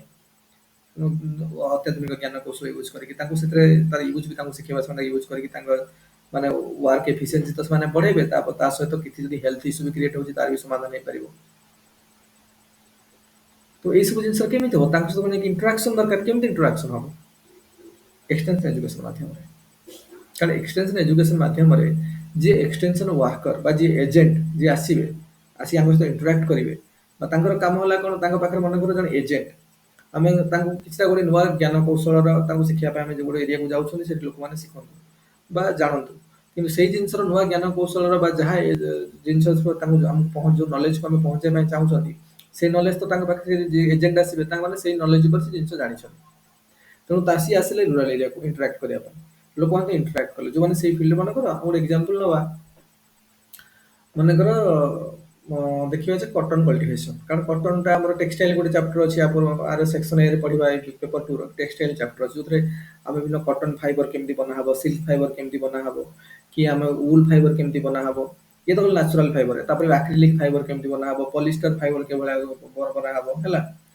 ତ ଏଇ ସବୁ ଟାଇପର ଯୋଉ ଫାଇବର ସବୁ ଅଛି, ତ ଏହାର କେମିତି ବନାଯିବ, ମାନେ ଯୋଉମାନେ ଫର ଏକ୍ସାମ୍ପଲ ଆମେ ଦେଖିଲେ କିଛି ଲୋକ ଅଛନ୍ତି ଯୋଉମାନେ କଟନ ଗ୍ରୋ କରୁଛନ୍ତି। କଟନ ଗ୍ରୋ କରୁଛନ୍ତି କାରଣ କଟନରୁ ହିଁ ଆମକୁ, ସେଥିରୁ ହିଁ କଟନ ଫାଇବର ବାହାରିବ। ତ କଟନ ଗ୍ରୋ କରୁଛନ୍ତି ସେମାନେ। ତ ଆମ ଏଇ ଯୋଉ କଟନ ଗ୍ରୋଥ ସମ୍ପର୍କରେ ଆମର ସିଲାବସରେ ଆମେ ଯେତେବେଳେ ଟେକ୍ସଟାଇଲର ଏଇ କଣ୍ଟେଣ୍ଟ ଆସୁଛି, ପିଲାମାନେ ପଢିଛନ୍ତି ବା ଯୋଉ ନଲେଜ ଅଛି ସବୁ, ଆମେ ଚାହୁଁଛନ୍ତି ଯେ କିଛି ତାର ପ୍ରଡକ୍ସନ କେମିତି ବଢିବ, ସେଥିପାଇଁ କିଛି ଅତ୍ୟାଧୁନିକ ଟେକ୍ନିକ ଡିଜାଇନ କରାହେଇଛି ବା ବାହାର କରାହେଇଛି। କାରଣ ଟ୍ରାଡିସନାଲ ଆଗରୁ ଯେମିତି ଫାର୍ମର୍ସ ମାନେ କରୁଛନ୍ତି, ସେଇଆ ନ କରିକି ଯଦି ଏଇଭଳିଆ କିଛି ନୂଆ ଟେକ୍ନିକ ବାହାରିଛି, ଯୋଉଟାକୁ ଯଦି ସେମାନେ ୟୁଜ କରନ୍ତି, ତାଙ୍କର ଯୋଉ ଏରିଆରେ ସେ ଯେତିକି ପ୍ରଡକ୍ସନ କରୁଛନ୍ତି ତାର ପ୍ରଡକ୍ଟିଭିଟି କାଫି ବଢିଯିବ। ଆଉ ପ୍ରଡକ୍ଟିଭ ବାଢିଲେ ସେମାନଙ୍କର କଣ ହବ, ପ୍ରଫିଟ ଜେନେରେଟ ହବ ଅଧିକ। ସେଇ ପରିଶ୍ରମରେ ସେଇ ସେମ୍ ଲ୍ୟାଣ୍ଡରୁ କାଫି ଅଧିକ ସଂଖ୍ୟାରେ କଣ ଜେନେରେଟ ହେଇପାରିବ, ଯାହାଫଳରେ ସେମାନଙ୍କର ପ୍ରଫିଟ ଆହୁରି ମ୍ୟାକ୍ସିମମ୍ ହବ, ତାଙ୍କୁ ପଇସା ଅଧିକ ମିଳିବ ତାଙ୍କ ପାଖକୁ ଆସିବ। ଆମେ ଚାହୁଁଛନ୍ତି ଏଇ ଜିନିଷଟା ତାଙ୍କ ପାଖକୁ ପହଞ୍ଚେଇବା ପାଇଁ। କେମିତି ପହଞ୍ଚେଇବା? ତମେ ତ ବହିରେ ପଢିଦେଲ, କଲେଜରେ ୟୁନିଭର୍ସିଟିରେ ଏସବୁ ଜିନିଷ ପଢା ହେଇଗଲା, କି ଲାବୋରେଟୋରୀ ଏଇ ଜିନିଷ ଗୋଟେ ଡିସ୍କସନ ହେଇଗଲା। କିନ୍ତୁ ସେଇଟାକୁ ତ ପୁଣି ଯିଏ କାମ କରୁଛି ରିଅଲ ଫିଲ୍ଡରେ, ଯିଏ ହିଁ କଟନ ଗ୍ରୋ କରୁଛି, କାରଣ ଯିଏ ରିସର୍ଚ୍ଚ କରୁଛି ସେ ଥୋଡି କଟନ ଗ୍ରୋ କରୁଛି ନା, ଯିଏ ପାଠ ଏଇ ଜିନିଷରେ ପଢିକି ରିସର୍ଚ୍ଚ କରୁଛି ସେ ଥୋଡି କଟନ ଯାଇକି ଫିଲ୍ଡରେ କଟନ ଗ୍ରୋ କରୁଛି। ସିଏ ଯିଏ ଗ୍ରୋ କରୁଛି ରିଅଲ ଟାଇମରେ, ତା ପାଖକୁ ଯାଇକି ପହଞ୍ଚିବା ଦରକାର ନା ସେ ଜ୍ଞାନ କୌଶଳ। ଆଉ ତମ ପାଖରେ କେମିତି ପହଞ୍ଚିବ? Through extension education. କାରଣ ତମେ କଣ ନାଇଁ, ଆମେ ଏଇଟା ଗୋଟେ ମ୍ୟାଗାଜିନ ବାହାର କରି ଛାପିକି ଛାଡିଦବୁ, ଥୋଡି ରୁରାଲ ଏରିଆରେ ଲୋକ ସବୁବେଳେ ମ୍ୟାଗାଜିନ ପଢୁଛନ୍ତି। ତମ ନା ମୁଁ ସେଇଟା ଗୋଟେ ୱେ ହେଇପାରେ, ବଟ ଥୋଡି ସେମାନେ ପଢୁଛନ୍ତି। କିଛି ଲୋକ ପଢୁନାହାନ୍ତି, କାରଣ ଅନଏଜୁକେଟେଡ ଲୋକ ବି ଅଛନ୍ତି, ଇଲିଟରେଟ ଲୋକ ବି ଅଛନ୍ତି, ଯାହାର କିଛି ଆୱାରନେସ ନାହିଁ। କେତେଜଣ ଲୋକ ନ୍ୟୁଜ ପେପର ପଢୁଛନ୍ତି। ତେଣୁ ଆମେ ତମ ନ୍ୟୁଜରେ ଆମେ ତାର ନ୍ୟୁଜ ପେପର ସମ୍ପର୍କରେ ବାହାର କରିଦେଉଛୁ, ସେଇଟା ବି ଗୋଟେ ୱେ ହେଇପାରେ। ଠିକ ଅଛି, କିଛି ଲୋକ ବି ପଢୁଛନ୍ତି, ସବୁ ଲୋକ ପଢୁନାହାନ୍ତି। ତେଣୁ ଆମେ କଣ କରିବା ନା, ଯେତେବେଳେ ତାହେଲେ ସେ ନଲେଜକୁ ଆଣିକି ପହଞ୍ଚିବା ପାଇଁ ଜଣେ ଯିଏ ଆସିବ, ଯିଏ ଏଜେଣ୍ଟ ହେଇକି ଆସିବେ, ତାଙ୍କୁ ଆମେ କହିବା ଏକ୍ସଟେନସନ ୱାର୍କର ବା ଏକ୍ସଟେନସନ ଏଜେଣ୍ଟ ତାଙ୍କୁ ଆମେ କହିବା। ସିଏ ଆସିକି ପହଞ୍ଚେଇବେ କୋଉଠିକି, ଯୋଉ ରୁରାଲ ଏରିଆକୁ ଆସିବେ। ତ ରୁରାଲ ଏରିଆରେ ଆସିଲା ପରେ ସେଠି କଣ ନା, ସେଠି ଲୋକମାନଙ୍କ ପାଖରେ ଯୋଉମାନେ ମନେକର କଟନ ଗ୍ରୋ କରୁଛନ୍ତି, ତାଙ୍କୁ ଏଇ ଅତ୍ୟାଧୁନିକ ଜ୍ଞାନ କୌଶଳ ବା ନୂଆ ଟେକ୍ନିକ ବାହାରିଛି, he or she will make them know about the about the possibility or about the different benefits of using this technique, so that they can maximize their productivity and production, and consequently they can maximize their profit also, and which definitely will improve their social status, social conditions. Because when money will come to them, they can afford many luxuries item or many things, many comfortness they can afford it. Afford. For example, they can take their ମନେକର ପଇସା ଅଧିକ ଆସିଲା, they can purchase a ମାନେ bike ଟା at least ତ purchase କରିପାରିବେ। କି ନହେଲେ ମଡର୍ନ ମଡର୍ନ ଇକ୍ୱିପମେଣ୍ଟ ଯୋଉଗୁଡାକ ଅଛି ସବୁ ଯୋଉଗୁଡାକ ଆମେ ୟୁଜ୍ କରୁଛନ୍ତି ମନେକର ଯୋଉଟା ଟ୍ରାଡିସନାଲି ସେମାନେ ଚାଷବାସ କରୁଥିଲେ ସେ ଜିନିଷର ଇକ୍ୱିପମେଣ୍ଟକୁ ବି ଆଫୋର୍ଡ କରିପାରିବେ ଯଦି ପଇସା ଆସିଲା। କି ଉନ୍ନତ ମାନର ବିଭିନ୍ନ ପ୍ରକାର ସିଡ୍ର ହାଇବ୍ରିଡ ସିଡ୍ ୟୁଜ୍ କରିପାରିବେ। କି ଇରିଗେସନ ଫ୍ୟାସିଲିଟିରେ ବି ତାକୁ ଇନଭେଷ୍ଟମେଣ୍ଟ କରିପାରିବେ, କାରଣ କାଫି ଜିନିଷର ଆଫୋର୍ଡେବିଲିଟି ପଳେଇ ଆସିବ ଯଦି ପଇସା ପାଖକୁ ଆସିଲା। ବୁଝିହଉଛି ନା ନାହିଁ? ତେଣୁ ଏଇ ସବୁ ଜିନିଷ ପ୍ରତି କେମିତି ହବ, ତ ଏଇଟା ହବ ଏକ୍ସଟେନସନ ଏଜୁକେସନ ମାଧ୍ୟମରେ ପସିବଲ ହବ। ତେଣୁ କହିବାର ଉଦ୍ଦେଶ୍ୟ ହେଲା ଯେ ଏକ୍ସଟେନସନ ଏଜୁକେସନର ଏତେ ଯୋଉ ଡିସ୍କସନ କଲେ ମୁଁ ତାର କହିବାର ଗୋଟେ କାମ ହେଲା ଯାହା ମାନେ ଏକ୍ସଟେନସନ ଏଜୁକେସନର ମୁଖ୍ୟ କାମ ହେଲା ଯେ ଯୋଉ ନଲେଜ ଆମକୁ ୟୁନିଭର୍ସିଟି ଭିତରେ ବା ଇନଷ୍ଟିଟ୍ୟୁସନ ଭିତରେ ବା ଆମେ କହିବା ଯେ କୌଣସି ଲାବୋରେଟୋରୀରେ ଯୋଉ ନଲେଜ ଆମକୁ ମିଳୁଛି ସେଇ ନଲେଜକୁ ଆଣିକି ଆମେ କୋଉଠି ଫିଲ୍ଡକୁ ନେଇ ଆସିବା। ଫିଲ୍ଡକୁ ମାନେ ରୁରାଲ ଏରିଆକୁ ଯୋଉଠି ଲୋକ କାମ କରୁଛନ୍ତି, ଯୋଉଠି ଲୋକଙ୍କୁ ଏଇ ନଲେଜର ଆବଶ୍ୟକତା ରହିଛି ସେଇଟା ଆମେ ତାଙ୍କ ପାଖରେ ପହଞ୍ଚେଇବା। ଏଇଟା ହେଉଛି କାମ କାହାର ଏକ୍ସଟେନସନ ଏଜୁକେସନ। ତ ଯେତେବେଳେ ଆମର କଥାଟା ଏଥିରେ ଦିଟା କଣ ପଏଣ୍ଟ ଆସିଲା, ଗୋଟେ ପଏଣ୍ଟରୁ ନଲେଜ ଆସିବ ଆଉ ଗୋଟେ ପଏଣ୍ଟରେ ନଲେଜ ପହଞ୍ଚିବ। ଇନଷ୍ଟିଟ୍ୟୁସନ ବା ଫର୍ମାଲ ଇନଷ୍ଟିଟ୍ୟୁସନ ୟୁନିଭର୍ସିଟିରୁ ବା କ୍ଲାସ ରୁମରୁ ବା ଲାବୋରେଟୋରୀରୁ ଯୋଉଟା ଆମେ ଶିଖୁଛନ୍ତି ଫର୍ମାଲ ଇନଷ୍ଟିଟ୍ୟୁସନ ଯୋଉଟା ସେଠୁ ନଲେଜ ଆସିକି ପହଞ୍ଚିବ କୋଉଠି ଫିଲ୍ଡରେ। ଫିଲ୍ଡରେ କିଏ ସେ ଅଛି? ରୁରାଲ ପିପୁଲ ଅଛନ୍ତି, ଇଗ୍ନୋରାଣ୍ଟ ପିପୁଲ ଅଛନ୍ତି, ଅନଏଜୁକେଟେଡ ପିପୁଲ ଅଛନ୍ତି, ଇଲିଟରେଟ ପିପୁଲ ଅଛନ୍ତି, ସେମି ଏଜୁକେଟେଡ ପିପୁଲ ଅଛନ୍ତି। ତାଙ୍କ ପାଖରେ ଆସି ପହଞ୍ଚିବା ଦରକାର because they are the real beneficiary. ସେଇ ଡିରେକ୍ସନରେ କାମ କରୁଛନ୍ତି, ଆସିକି ତାଙ୍କ ପାଖରେ ପହଞ୍ଚିବା ଦରକାର। ପହଞ୍ଚେଇବ କିଏ? ଆର ମୁଖ୍ୟ କର୍ଣ୍ଣଧାର କିଏ ବା କିଏ ବ୍ରିଜ ଟାଇପର କିଏ କାମ କରୁଛି ଦିଟାଙ୍କ ପଏଣ୍ଟରେ? ସେ ହେଉଛି ଏକ୍ସଟେନସନ ଏଜେଣ୍ଟ ବା ଏକ୍ସଟେନସନ ୱାର୍କର। ଆଚ୍ଛା, ବର୍ତ୍ତମାନ ଏଠି ଆମେ କଣ ସେଗମେଣ୍ଟ ସବୁ ଦେଖିଲେ? ପ୍ରଥମ କଥା ଦେଖିଲେ ଯେ ଗୋଟେ ପଏଣ୍ଟ ହେଉଛି ଯୋଉଠି ନଲେଜ ଅଛି ଅଲରେଡି ବା ଯୋଉଠି ରିସର୍ଚ୍ଚ ହଉଛି, ଯୋଉଠି ଟିଚିଂ ହଉଛି, କ୍ଲାସରୁମ ଟିଚିଂ ହଉଛି, ଯୋଉଠି ଫର୍ମାଲି ଏଜୁକେସନର ସବୁ କନସେପ୍ଟ ଅଛି ବା ଆମେ ସବୁ ଜିନିଷ ଆଭେଲେବୁଲ ଅଛି ଯୋଉଠି, ସେଠୁ ଆମେ ନେଇକି ପହଞ୍ଚେଇବା ଫିଲ୍ଡ ପାଖରେ। ଆଉ ଗୋଟେ ପଏଣ୍ଟ କିନ୍ତୁ କଥା ହେଲା ଯେ ଫିଲ୍ଡ ପାଖରେ ପହଞ୍ଚେଇବା, ସେଇଠି ଯେ ପହଞ୍ଚିବା ସେଠି ଲୋକମାନଙ୍କର କଣ ହବା ଦରକାର ନା ଏଇଠି ଆମକୁ ବହୁ ଜିନିଷ ଡିସ୍କସନ କରିବାର ଅଛି। ଭିତରେ ଗୁଡାଏ ଚାପ୍ଟର ଏଠି ଅଛି, ମାନେ 6ଟା ଚାପ୍ଟର ଆମର ଅଛି ଟୋଟାଲ ଏକ୍ସଟେନସନ ଏଜୁକେସନରେ। ପ୍ରଥମ ଯୋଉ ଦିଟାଙ୍କ ଚାପ୍ଟର, ଚାପ୍ଟର 1 ଚାପ୍ଟର 2 ହଉଛି ବେସିକ କନସେପ୍ଟ, ଫିଲୋସଫି, ନିଡ୍ ଏଇସବୁର କଣ ଆବଶ୍ୟକତା ରହିଛି ଏକ୍ସଟେନସନ ଏଜୁକେସନ ସେଇ ବିଷୟରେ ସବୁ ବୁଝିହେଲା। ତେଣୁ କଥା ହେଲା ଯେ ପ୍ରଥମେ ଯେତେବେଳେ ଦେଖିଲେ ପ୍ରଥମ ଚାପ୍ଟର ନମ୍ବର 1 ଆଉ ଚାପ୍ଟର ନମ୍ବର 2 ରେ ଆମେ କଣ କରିବା ନା ଆମର ବେସିକ ଜିନିଷ ଗୁଡା ଆମେ ସବୁ ଜାଣିଯିବା ଯେ ଏକ୍ସଟେନସନ ଏଜୁକେସନ କହିଲେ କଣ, what the difference between extension education and formal education, extension education ର philosophy କଣ, extension education ର concept କଣ, extension education ର objective କଣ, ବୁଝିହେଲା। ଏକ୍ସଟେନସନ ଏଜୁକେସନ ର କୋଉ କୋଉ ଫିଲ୍ଡ କୁ କଭର କରୁଛି, ଯେମିତି ହୋମ ସାଇନ୍ସ ବି କଭର କରୁଛି, ଏଗ୍ରିକଲଚର ବି କଭର କରୁଛି, ଆନିମାଲ ହଜବେଣ୍ଡ୍ରି କୁ କଭର କରୁଛି। ତ କାଫି ଜିନିଷ ଅଛି ଯୋଉଥିରେ ଆମେ ଏକ୍ସଟେନସନ ଏଜୁକେସନର କାମ କରିପାରିବା। କାରଣ ସବୁବେଳେ ମନେ ରଖ ଯେତେ ଏଗ୍ରିକଲଚର ୟୁନିଭର୍ସିଟି ଅଛି ସବୁ ୟୁନିଭର୍ସିଟିର ସବୁବେଳେ ତିନିଟା ପିଲାର, ଗୋଟେ ହେଲା ଟିଚିଂ, ଆଉ ଗୋଟେ ହେଲା ରିସର୍ଚ୍ଚ, ଆଉ ଗୋଟେ ହେଲା ଏକ୍ସଟେନସନ। ସବୁବେଳେ ମନେ ରଖ ଏନି ୟୁନିଭର୍ସିଟି ନା ସବୁବେଳେ ତିନିଟା ପିଲର ଉପରେ ଛିଡା ହେଇଥାଏ। ଗୋଟେ ପୋର୍ସନ ହେଲା ଟିଚିଂ ହବ, ମାନେ ଯୋଉ ଷ୍ଟୁଡେଣ୍ଟ ମାନେ ଆସିବେ ତାଙ୍କୁ ପାଠ ପଢା ହବ। ଆଉ ଗୋଟେ ପିଲର ହଉଛି ରିସର୍ଚ୍ଚ ହବ, ନୂଆ ନୂଆ ଜ୍ଞାନ କୌଶଳ କଣ ୱାର୍ଲଡରେ ଚାଲିଛି ବା କଣ ନୂଆ ହେଇଛି ତା ବିଷୟରେ ଆଉ କଣ ହେଇଯାଇପାରିବ ମନ୍ଥନ ଯୋଉଟାକୁ ଆମେ କହିବା ରିସର୍ଚ୍ଚ ହବା ଦରକାର, ସେଇଟା ହବ। ଆଉ ଗୋଟେ ହଉଛି ଏକ୍ସଟେନସନ। ଏକ୍ସଟେନସନ ମାନେ ଖାଲି ତ ରିସର୍ଚ୍ଚ କରିକି ସେଠି ରଖିଦେଲେ ହବନି, ଯେ ବେନିଫିସିଆରି ଯେ ତା ପାଖରେ ଜିନିଷ ପହଞ୍ଚେଇବା ଦରକାର, ଯାହା ପାଇଁ ଉପଯୋଗୀ ଜିନିଷର ଉପଯୋଗିତା ରହିଛି ତା ପାଖରେ ନେଇକି ନଲେଜକୁ ପହଞ୍ଚେଇବା ଦରକାର, ଦ୍ୟାଟ୍ ଇଜ ଏକ୍ସଟେନସନ। ସବୁବେଳେ ଏନି ୟୁନିଭର୍ସିଟି ଦେଖ, କିନ୍ତୁ କଥା ହଉଛି ଆମର ଯୋଉ ବିରୋଧାଭାସ ହଉଛି କଣ ଇଣ୍ଡିଆନ କଣ୍ଟେକ୍ସଟରେ, ଆମର ଟିଚିଂଟାକୁ ତ ଆମେ ଲାଇଟଲି ନଉଛନ୍ତି ଆଉ ବାକି ଦିଟା ନାହିଁ। ଟିଚିଂଟାକୁ ଆମେ ବହୁତ ଲାଇଟଲି ନେଇଯାଉଛନ୍ତି ଆଉ ବାକି ନା ରିସର୍ଚ୍ଚ ହଉଛି ନା ଏକ୍ସଟେନସନ ହଉଛି। କିନ୍ତୁ ଏଗ୍ରିକଲଚର ଏସବୁ ଜିନିଷରେ କିଛି କିଛି ସେମାନେ କରୁଛନ୍ତି, ଅଲଗା ଇଏରେ ତ ଦେଖା ହିଁ ଦଉନି ଆମକୁ, ଏ ଜିନିଷ ଆମେ ଜାଣିପାରୁନାହାନ୍ତି। ବୁଝିହଉଛି? ସେଥିପାଇଁ ଆମେ ବହୁତ ପଛରେ ପଡିଯାଉଛେ। ଯୋଉ ଡିଗ୍ରୀ ହାସଲ କରିକି ବି ଆମ ପାଖରେ କୌଣସି ଡିଗ୍ରୀ ରହିକି ବି ଆମର କଣ ସେଇ ଲେଭେଲର ଆପ୍ଟିଚ୍ୟୁଡ ଆସୁନି। ଡିଗ୍ରୀ ସାର୍ଟିଫିକେଟ ଜଣେ ଇଞ୍ଜିନିୟରିଂ ଡିଗ୍ରୀ ହାସଲ କରିକି ବି ବେକାର ହେଇକି ବୁଲୁଛି। ବୁଝିହଉଛି କଣ ପାଇଁ କି ନା, କାରଣ ସେଇ ଲେଭେଲର ଆପ୍ଟିଚ୍ୟୁଡ ଡେଭଲପ କରିପାରିନି।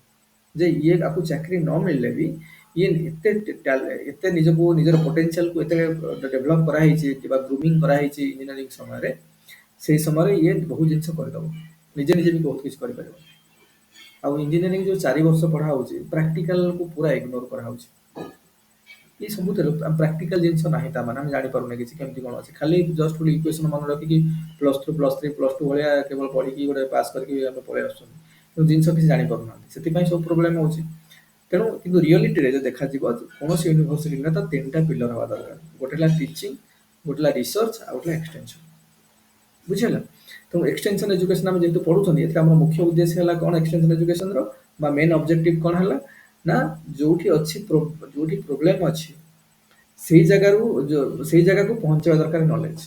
କେମିତି ନଲେଜ କୋଉଠୁ ଯିବ ନା ଫର୍ମାଲ ଇନଷ୍ଟିଚ୍ୟୁଟରୁ ଲ୍ୟାବରୁ ଲାବୋରେଟୋରୀରୁ କ୍ଲାସ ରୁମରୁ ଯୋଉଠି ୟୁନିଭର୍ସିଟିରୁ ସେଠି ଯୋଉ ଆମକୁ ଟଟ୍ ଟିଚିଂ କରାହଉଛି ଯୋଉ ରିସର୍ଚ୍ଚ ଫାଇଣ୍ଡିଙ୍ଗ ବାହାରୁଛି ସେଇ ସବୁ ଜିନିଷ ଗୁଡାକୁ ନେଇକି ଆମେ ଏକ୍ସଟେନସନ ଏଜୁକେସନ ମାଧ୍ୟମରେ ଫିଲ୍ଡରେ ପହଞ୍ଚେଇବା। ଫିଲ୍ଡରେ ମାନେ ରୁରାଲ ଏରିଆରେ ଯୋଉଠି ଇଗ୍ନୋରାଣ୍ଟ ଲୋକ ଅଛନ୍ତି ଅନଏଜୁକେଟେଡ ଲୋକ ଅଛନ୍ତି ସେମି ଏଜୁକେଟେଡ ଲୋକ ଅଛନ୍ତି ଯୋଉମାନଙ୍କୁ ଏଇ ନଲେଜର ଆବଶ୍ୟକତା ରହିଛି ଯୋଉମାନେ ତାଙ୍କ ଡେ ଟୁ ଡେ ଲାଇଫରେ ଏଇ ଜିନିଷର ୟୁଜ କରୁଛନ୍ତି ତାଙ୍କ ପାଖରେ ନେଇକି ପହଞ୍ଚେଇବା ଦରକାର।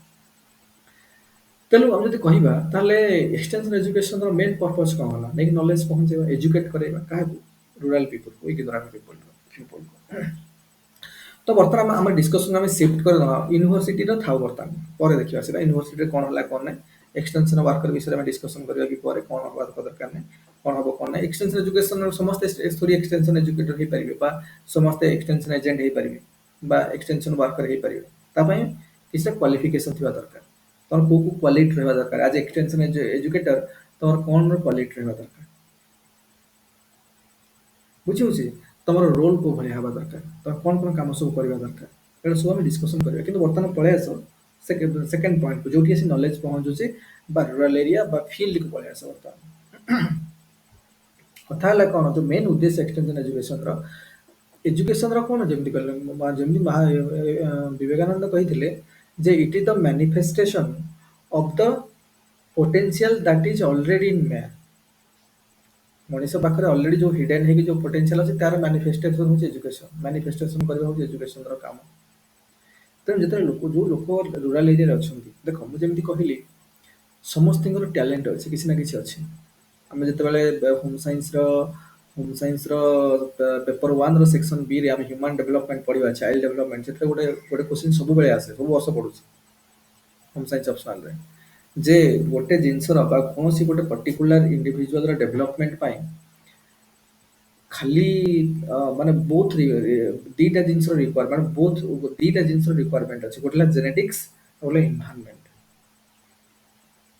ମନେକର ତମେ ମନେକର ମେ ବି ତମ ଭିତରେ ବହୁତ କାଫି ଆପ୍ଟିଚ୍ୟୁଡ ଅଛି ତମେ ଚାହୁଁଛ ଯେ ତମ ଭିତରେ ଆନାଲିସିସ୍ ପାୱାର ଭଲ ଅଛି କୌଣସି ଜିନିଷକୁ ପଢିଲେ ତମେ ଆନାଲିଟିକାଲ ପଏଣ୍ଟରୁ ଆନାଲିଟିକାଲ ଦୃଷ୍ଟିକୋଣରୁ ଦେଖୁଛ ଠିକ ଅଛି ସେଇଟା ମନେକର ଅଛି କିନ୍ତୁ ତମକୁ ଯଦି ପାରିପାର୍ଶ୍ୱିକ ଅବସ୍ଥା ସେଇଭଳିଆ ମିଳୁନି ଯଦି ତମକୁ ସେଇଭଳିଆ ସରାଉଣ୍ଡିଂ ମିଳୁନି ସେଇଭଳିଆ ଡେକୋରମ ମିଳୁନି ତ ସେ ଜିନିଷର ପରିପ୍ରକାଶ ହଉନି ନା କଣ ବୁଝୁଛ ମନେକର ଜଣଙ୍କ ପାଖରେ ସିଙ୍ଗିଂର ବହୁତ ବଢିଆ ଟ୍ୟାଲେଣ୍ଟ ଅଛି ଖାଲି ଟ୍ୟାଲେଣ୍ଟ ଥିଲେ କଣ ହବ ତମର ଟ୍ୟାଲେଣ୍ଟ ଅଛି ମାନେ କଣ ମାନେ ଜେନେଟିକ୍ସରେ ଅଛି ଜେନେଟିକ୍ସରେ ଅଛି ମାନେ କଣ ଯଦି ଆମେ କହିବା ଜେନେଟିକ୍ସରେ ଅଛି ମାନେ କଣ ମନେକର ମୁଁ ଗୋଟେ ଇଣ୍ଡିଭିଜୁଆଲ ଯଦି ମୋତେ ଭାଙ୍ଗି ଦିଆଗଲା ମୁଁ କୋଉଥିରେ ପରିଣତ ହେଇଯିବି ଟିସ୍ୟୁରେ ପରିଣତ ହେଇଯିବି ବା ଅର୍ଗାନରେ ମୋର ହାତକୁ ଅଲଗା କରିଦିଆଗଲା ମୁଣ୍ଡକୁ ଅଲଗା କରିଦିଆଗଲା ଗୋଡକୁ ଅଲଗା କରିକି ଦିଆଗଲା ସବୁ ଅଲଗା ଅଲଗା ହେଇଗଲା ମନେକର ସବୁ ଅଙ୍ଗ ପ୍ରତ୍ୟଙ୍ଗକୁ ବାହାର କରିଦେଲେ ତ ମୁଁ ଅର୍ଗାନକୁ କଣ ହେଇଗଲା ମୁଁ ସବୁ ଅର୍ଗାନକୁ ନେଇକି ତାମାନେ ମୁଁ ଗଠିତ ଅର୍ଗାନକୁ ଭାଙ୍ଗି ସବୁ ଅର୍ଗାନକୁ କନଭର୍ଟ କରିଦେଲି ଯଦି ଅର୍ଗାନ ଭିତରକୁ ପୁଣି ଭାଙ୍ଗିବା ତା ଭିତରୁ ଟିସ୍ୟୁ ବାହାରିବ ଯଦି ଟିସ୍ୟୁକୁ ଆମେ ଭାଙ୍ଗିବା ତା ଭିତରୁ ସେଲ୍ ବାହାରିବ ସେଲ୍ ତ ହଉଛି basic unit building block of Humane body ବା ଯେକୌଣସି ଅର୍ଗାନିଜମର ବଡିରେ ବେସିକ ବ୍ଲକ ହଉଛି ବିଲ୍ଡିଂ ବ୍ଲକ ହଉଛି ସେଲ୍ ଥିଓରି ଅନୁସାରେ ପୁଣି ସେଲ୍କୁ ଯଦି ଆମେ ଭାଙ୍ଗିବା ତା ଭିତରେ କଣ ଅଛି ବିଭିନ୍ନ ପ୍ରକାର ସେଲ୍ ଅର୍ଗାନେଲ ଅଛନ୍ତି ଆଉ ସେଲ୍ ଅର୍ଗାନେଲ ଭିତରେ କ୍ରୋମୋଜୋମ ବି ଅଛି ଯଦି କ୍ରୋମୋଜୋମକୁ ଆମେ ଭାଙ୍ଗିବା ତା ଭିତରୁ ବାହାରିବ ଡିଏନଏ ଯଦି ଡିଏନଏକୁ ଆମେ ଗୋଟେ ଭାଙ୍ଗିକି କରିବା ତା ଭିତରୁ ହବ ଜିନ୍ ମାନେ ତାମାନେ small piece of DNA is gene ଯଦି ସେ ଜିନ୍ କେ ଆମେ ପୁଣି ଭାଙ୍ଗିବା ସୁପରଫାଇନ୍ କରିବା ତା ଭିତରେ ରହିବ ଜେନେଟିକ୍ କୋଡ୍ ଜେନେଟିକ୍ କୋଡ୍ କଣ ନାଇଟ୍ରୋଜେନ ବେସ୍ର ଆରେଞ୍ଜମେଣ୍ଟ ନାଇଟ୍ରୋଜେନ ବେସ୍ କଣ ଆଡେନାଇନ୍ थायमिन साइटोसिन गुआनाइन एगुड़ा सब नाइट्रोजन बेस तामाने एटीजीसी एवं जो अरेंजमेंट है कि थी वही डाला जेनेटिक कोड ମାନେ ଜେନେଟିକ୍ କୋଡକୁ ନେଇକି କ'ଣ ଜିନ୍କୁ ନେଇକି ଡିଏନ୍ଏକୁ ନେଇକି କ୍ରୋମୋଜୋମ୍ ଅଛି ସେଲ୍ ଭିତରେ, ସେଲ୍ ଗୁଡ଼ାକ ମିଶିଲେ ଟିସ୍ୟୁରୁ ଅର୍ଗାନ୍ରୁ ଅର୍ଗାନିଜମ୍। ଆମେ ଏସବୁ ଗଠନ ହେଇଛେ। ତାମାନେ ପୁରା ନିମ୍ନତମ ଷ୍ଟେଜ୍ ହେଲା ଜେନେଟିକ୍ କୋଡ୍। ଜେନେଟିକ୍ କୋଡ୍ଟା ହେଉଛି କ'ଣ ଆରେଞ୍ଜମେଣ୍ଟ ଅଫ୍ ନାଇଟ୍ରୋଜେନ୍ ବେସ୍। ଆଉ ଯେଉଁ ଜେନେଟିକ୍ କୋଡ୍ ହେଉଛି କୋଉଟା କୋଉ କ୍ୟାରେକ୍ଟର ହେବ, କାହାର କୋଉ ଟ୍ୟାଲେଣ୍ଟ ଆସିବ, ସେ ଜେନେଟିକ୍ କୋଡ୍ରେ ଅଲରେଡି କୋଡିଫାଇଡ୍ ହେଇକି ଅଛି। ତ ଦେଖିବ ଆମେ ଯେଉଁ ଜେନେଟିକ୍ ଇଞ୍ଜିନିୟରିଂ ମାଧ୍ୟମରେ ସବୁ କ୍ୟାରେକ୍ଟରକୁ ଚେଞ୍ଜ କରାହେଉଛି। ଆଜିକାଲି ଜେନେଟିକ୍ ଇଞ୍ଜିନିୟରିଂ ମାଧ୍ୟମରେ ଆମକୁ ଯେଉଁ ଡେଜର୍ଟ କ୍ୟାରେକ୍ଟର ଯାହା ଆମେ ଚାହୁଁଛନ୍ତି ଗୋଟେ ଏଇଭଳିଆ ଯେଉଁ ହାଇବ୍ରିଡ୍ କରି କରୁଛନ୍ତି ଯୋଉଟା ମାନେ ନେଚରକୁ ଏଗନେଷ୍ଟରେ ଯାଇକି ଆମେ ଖେଳୁଛନ୍ତି ବର୍ତ୍ତମାନ ଜେନେଟିକ୍ କୋଡ୍ରେ ଚେଞ୍ଜ କରୁଛୁ। ଆମକୁ ଏଇଭଳିଆ କ୍ୟାରେକ୍ଟର ଦରକାର ଅଛି, ତ ଜେନେଟିକ୍ କୋଡ୍କୁ ଚେଞ୍ଜ କଲେ ଆମକୁ ଏଇ ସବୁ କ୍ୟାରେକ୍ଟର ଦରକାର। ସେ ଅନୁସାରେ କାରଣ ଜେନେଟିକ୍ କୋଡ୍ ହିଁ କ୍ୟାରେକ୍ଟର ଅଛି, କୋଉ କ୍ୟାରେକ୍ଟର ଡେଭଲପ୍ କରିବ, କୋଉ ଟ୍ରେଟ୍ ହେବ, ସେଟା ଜେନେଟିକ୍ କୋଡ୍ରେ ଲିପିବଦ୍ଧ ହେଇକି ରଖାଯାଇଛି। ତେଣୁ ଜେନେଟିକ୍ କୋଡ୍କୁ ଆମେ ଚେଞ୍ଜ କଲେ କ୍ୟାରେକ୍ଟର ଚେଞ୍ଜ ହେଇଯିବ। ତେଣୁ ଜଣେ ଗୋଟେ ଇଣ୍ଡିଭିଜୁଆଲର ମନେକର ସିଙ୍ଗିଂ କରିବାର ଟ୍ୟାଲେଣ୍ଟ ଅଛି, ତାମାନେ ଏଇ ଟ୍ରେଟ୍ଟା ଅଲରେଡି ଜେନେଟିକ୍ କୋଡ୍ ଭିତରେ ଅଛି, ଛୁପିକି ଅଛି। କିନ୍ତୁ ସେଇଟାକୁ ତୁମେ ଯଦି ଖାଲି ସେତିକି ଥିଲେ ତ ହେଇଯିବନି, ବୁଝୁଛ? କିନ୍ତୁ ତା ପାଇଁ ପ୍ରକୋଷ୍ଠ କ୍ଷେତ୍ର ଦରକାର, ସେଭଳିଆ ଏନଭାରନମେଣ୍ଟ ଦରକାର। ତାହେଲେ ସେ ଜିନିଷର ପୋଟେନସିଆଲ କ'ଣ ବାହାରିବ ବା ସେଇଟା କ'ଣ ଏକ୍ସପ୍ରେସ୍ କରିବ। ତେଣୁ କେତେ ଏକ୍ସପ୍ରେସ୍ କରିବ ସେଇଟା ଡିପେଣ୍ଡ କରୁଛି। ଏକରେ ତ ଆମର ପୋଟେନସିଆଲ ତ ଅଛି, ନୋ ଡାଉଟ୍ ଜିନ୍ରେ, ଆମକୁ ତା ଜିନ୍ରେ ଅଛି। ତାମାନେ କ'ଣ ତାର ଜେନେଟିକ୍ କୋଡ୍ରେ ସେ ଜିନିଷ ଟ୍ରେଟ୍ଟା କ୍ୟାରି କରିକି ଆସିଛି। ଆଉ ଯଦି ତାର ଜିନ୍ରେ ଅଛି ମନେକର, କିନ୍ତୁ ଜିନ୍ରେ ଥିଲେ ତ ଖାଲି ହେଇଯିବନି, ସେଇଟାକୁ ପରିପ୍ରକାଶ କରିବା ପାଇଁ ପ୍ରପର ଏନଭାରନମେଣ୍ଟ ଦରକାର। ଜଣମାନଙ୍କର ଯେମିତି କହିଲି ଜଣଙ୍କର ଭଲ ମନେକର କ୍ରିକେଟ୍ ଖେଳିବାର ବଢ଼ିଆ ଟ୍ୟାଲେଣ୍ଟ ଅଛି, ସ୍ପୋର୍ଟିଂ ଟ୍ୟାଲେଣ୍ଟ ଅଛି, କିନ୍ତୁ ସେଇଟା ଖାଲି ଜିନ୍ରେ ଥିଲେ କ'ଣ ହେବ, ଯଦି ସେ ସେଭଳିଆ ପ୍ରାକ୍ଟିସ୍ କରିବା ପାଇଁ ଏନଭାରନମେଣ୍ଟ ପାଉନି, ସେଭଳିଆ ଅପରଚୁନିଟି ତାକୁ ମିଳୁନି, ସେ କରିପାରିବନି। ତା ମାନେ ଆଉ ନହେଲେ ତମ ଯଦି ଜିନ୍ରେ ନାହିଁ, କିନ୍ତୁ ତମେ ହଜାରେ ପରିଶ୍ରମ କଲେ ସେ ଜିନିଷ ତ ଯେଉଁ ଜିନିଷଟା ନାହିଁ ସେଟା କେମିତି ହେବ, ବୁଝୁଛ ନା? ଏତେ ଭଲ ଆସିବନି, ତମେ ଚେଷ୍ଟା କରିକି କେତେ ଡେଭଲପ୍, ଯେଉଁ ଜିନିଷଟା ଯାହାର କ୍ୱାଲିଟିଟା ନାହିଁ ମନେକର। ତା ମାନେ ଗୋଟେ କହିବାର ଉଦ୍ଦେଶ୍ୟ ହେଲା ଯେ ଗୋଟେ ଯେକୌଣସି କ୍ୟାରେକ୍ଟର ଡେଭଲପମେଣ୍ଟ ପାଇଁ ବୋଥ୍ ଏନଭାରନମେଣ୍ଟ ଆଉ ଜିନ୍ର ଆବଶ୍ୟକତା ରହିଛି, ଜେନେଟିକ୍ସର ଆବଶ୍ୟକତା ରହିଛି। ସିମିଲାରଲି କଟୁ ତମେ ପଳେଇ ଆସ ବର୍ତ୍ତମାନ ଏକ୍ସଟେନସନ ଏଜୁକେସନ। କଥା ହେଲା ଯେ ଏକ୍ସଟେନସନ ଏଜୁକେସନରେ ଯେଉଁ ଲୋକମାନେ ଅଛନ୍ତି କାମ କରୁଛନ୍ତି, ରୁରାଲ ଏରିଆରେ କିଛି ଲୋକ କାମ କରୁଛନ୍ତି, ସେମାନେ ତ ଇଗ୍ନୋରାଣ୍ଟ, ସେମାନେ ଘରେ ନହେଲେ ସେମାନେ ପାଠ ପଢ଼ିନାହାନ୍ତି ବା କୌଣସି ଫର୍ମାଲ ଏଜୁକେସନ ସେମାନେ ପାଠ ପଢ଼ାପଢ଼ି କରିନାହାନ୍ତି। They are completely blind to the world. ତାଙ୍କୁ କିଛି ଜଣା ନାହିଁ ସିଷ୍ଟମ କେମିତି କାମ ହେଉଛି। ମନେକର ଗୋଟେ କାମ ସେମାନେ ପର୍ଟିକୁଲାରଲି ଗୋଟେ କାମରେ ନିଜର କିଛି ତ ଲୋକ ପଢ଼ୁ କି ନ ପଢ଼ୁ କିଛି ନା କିଛି ତ କାମ ତ କରିବ, କିଛି କାମ କରିବ, ତା ଜୀବିକା ଜୀବନ ନିର୍ବାହ ପାଇଁ କିଛି କିଛି କାମ କରୁଛନ୍ତି। ମନେକର କିଛି ଲୋକ ଏଇଭଳିଆ ଅଛନ୍ତି ଯେଉଁମାନେ ହେଉଛି ଗୋଟେ ରୁରାଲ ଏରିଆରେ କିଛି କାମ କରୁଛନ୍ତି। କ'ଣ ନା ମନେକର କଟନକୁ ଆମେ ଏକ୍ଜାମ୍ପଲ୍ ନେବା, କଟନ କଲ୍ଟିଭେସନ୍ କରୁଛନ୍ତି, ଫାର୍ମିଂ କରୁଛନ୍ତି, କଟନ ଫାର୍ମିଂ କରୁଛନ୍ତି। କିନ୍ତୁ ସେ କେମିତି କରୁଛନ୍ତି ନା ଟ୍ରାଡିସନାଲି ତାଙ୍କ ଯେହେତୁ ସେମାନେ ପଢ଼ିନାହାନ୍ତି, କିଛି ଯାଇନାହାନ୍ତି, କିଛି ଜାଣିନାହାନ୍ତି, ତ ଟ୍ରାଡିସନାଲି ତାଙ୍କ ଫୋର୍ ଫାଦର୍ସ ମାନେ ଯେମିତି କରୁଥିଲେ ସେ ସେଇଗୁଡ଼ା ଗୋଟେ ଟ୍ରାଡିସନାଲ ୱେରେ କରୁଛନ୍ତି। ବୁଝିହଉଛି? କଥା ହେଲା ତମେ ଯେତେବେଳେ ମନେକର କଟନ କଲ୍ଟିଭେସନକୁ ନେଇକି ନୂଆ ଟେକ୍ନିକ୍ ଡେଭଲପମେଣ୍ଟ ହେଲା କୋଉଠି ୟୁନିଭର୍ସିଟିରେ, ରିସର୍ଚ୍ଚ ଇନଷ୍ଟିଚ୍ୟୁଟରେ, ତମକୁ ଲାଗିଲା ଯେ ଏଇ ଯେଉଁ ରିସର୍ଚ୍ଚ ଫାଇଣ୍ଡିଙ୍ଗସଟା ବାହାରିଲା ଏଇଟା ଲୋକଙ୍କର କାମରେ ଲାଗିବା ଦରକାର। ତେଣୁ ସେଇଟା ତମେ ଆଣିକି ଏକ୍ସଟେନସନ ଏଜେଣ୍ଟ ମାଧ୍ୟମରେ ମାଧ୍ୟମରେ ଆସି ପହଞ୍ଚିବା କୋଉଠି, ରୁରାଲ ଏରିଆକୁ ପଳେଇ ଆସିବ। କଥା ହେଲା ଯେଉଁ ରୁରାଲ ଏରିଆରେ ତମେ ଆସିକି ପହଞ୍ଚିବ, କ'ଣ ଥୋଡ଼ି ଲୋକଙ୍କୁ ଡାକିଲେ ଲୋକ ଥୋଡ଼ି ଶିଖିବେ? କାରଣ ଯିଏ ଇଗ୍ନୋରାଣ୍ଟ ଲୋକ, ଯିଏ ଜାଣିନି କିଛି, ସେ ତମେ ଡାକୁଆରେ ଆସ ଶିଖ, ତମେ ଗୋଟେ ଅର୍ଗାନାଇଜ କରିବ, ସେଠି କିଏ ଲୋକ ଆସି ଥୋଡ଼ି ଶୁଣିବେ? ଆରେ ବୁଝା ପଡୁଛି ନା ନାଇଁ? ତମେ ଏଇନୁ ଯିବ କହିବ ମୁଁ ବର୍ତ୍ତମାନ ଶିଖିଗଲି, ମୋର ତ ଲୋକଙ୍କୁ ଶିଖେଇବି ଯେ ନୂତନ କଲ୍ଟିଭେସନ କେମିତି ହବ। ତମେ କୌଣସି ରୁରାଲ ଏରିଆ ଗାଁକୁ ପଳେଇଲ, ସେଠି ଯାଇକି ଲୋକଙ୍କୁ ଗ୍ୟାଦରିଂ କରିକି ଶିଖ, ଲୋକ ଶିଖିବେ? ଆଉ ତମେ କାହାକୁ ଫୋର୍ସ କରିପାରିବନି ଯେଟା ନା କମ୍ପଲସରି ନାହିଁ ତମେ ଶିଖ ବୋଲି। ତମେ ଲୋକଙ୍କୁ ଡାକିବ, କମ୍ପ୍ଲିଟଲି ଲୋକଙ୍କର ଇଚ୍ଛା ହେଲେ ଦେଖିବେ, ନହେଲେ ତମକୁ ଥଟ୍ଟା କରିବେ, ହସିବେ ତମ ଉପରେ, ଏ ଆସିକି କ'ଣ ଜ୍ଞାନୀ ଦେଖେଇ ହଉଛି, ବିଭିନ୍ନ ପ୍ରକାର କଥା କହିବେ, ବୁଝିହଉଛି ନା ନାଇଁ? ସେଥିପାଇଁ ଦରକାର ହବ ପ୍ରୋଗ୍ରାମ ପ୍ଲାନିଂ, ଯୋଉଟା ଆମେ ପଢିବା ଚାପ୍ଟର ନମ୍ବର 3ରେ। ଆମେ ତ ଜାଣିଗଲେ ଗୋଟେ ଏରିଆରେ, ଆମେ ଜାଣିଲେ ଯେ ଏଠି କିଛି ଲୋକ ଅଛନ୍ତି ଯେଉଁମାନେ ଫର ଏକ୍ଜାମ୍ପଲ କଟନର କଲ୍ଟିଭେସନ କରୁଛନ୍ତି। ଆଉ ସେଇ ଏରିଆରେ ଆମେ ଜାଣିଲେ ଯେ ଏମାନଙ୍କର ଜେନୁଇନ୍ ପ୍ରୋବ୍ଲେମ୍ ହେଉଛି, ମାନେ ବହୁତ ଟ୍ରାଡିସନାଲି ଜିନିଷ କରୁଛନ୍ତି, ଟ୍ରାଡିସନାଲ ୱେରେ କରୁଛନ୍ତି। ଯେଉଁ ନୂଆ ଜ୍ଞାନ କୌଶଳ ବର୍ତ୍ତମାନ ଆସିଗଲାଣି ମାର୍କେଟକୁ ବା ଯେଉଁ ଆଭେଲେବୁଲ୍ ଅଛି ବର୍ତ୍ତମାନ ସମୟରେ, ନୂଆ ଟେକ୍ନିକ୍, ସାଇଣ୍ଟିଫିକ୍ ଟେକ୍ନିକ୍ ଅଛି, ମାନେ ୟୁଜ୍ କରୁନାହାନ୍ତି। ସେଗୁଡ଼ା ନିହାତି କରିବା ଦରକାର, ସୋ ଦ୍ୟାଟ୍ ସେମାନେ କ'ଣ କରିବେ, ମ୍ୟାକ୍ସିମାଇଜ୍ କରିବେ ତାଙ୍କ ପ୍ରଡକ୍ସନରେ, ଆଉ ତାଙ୍କ ପ୍ରଫିଟେବଲ୍ ବି ହେବ କାମ। କିନ୍ତୁ ସେମାନଙ୍କୁ ଶିଖେଇବ କେମିତି? ସେମାନେ ଦେ ଆର୍ ଅନଏଜୁକେଟେଡ୍, ଦେ ଆର୍ ଇଲିଟରେଟ୍, ସେମାନେ ଜିନିଷକୁ ରେସ୍ପନ୍ସ କରିବେନି, ତ କେମିତି କ'ଣ କରିବ? ସେଥିପାଇଁ ଦରକାର ହେବ ପ୍ରୋଗ୍ରାମ ପ୍ଲାନିଂ। ତା ମାନେ ମନେକର ଗୋଟେ ଏରିଆରେ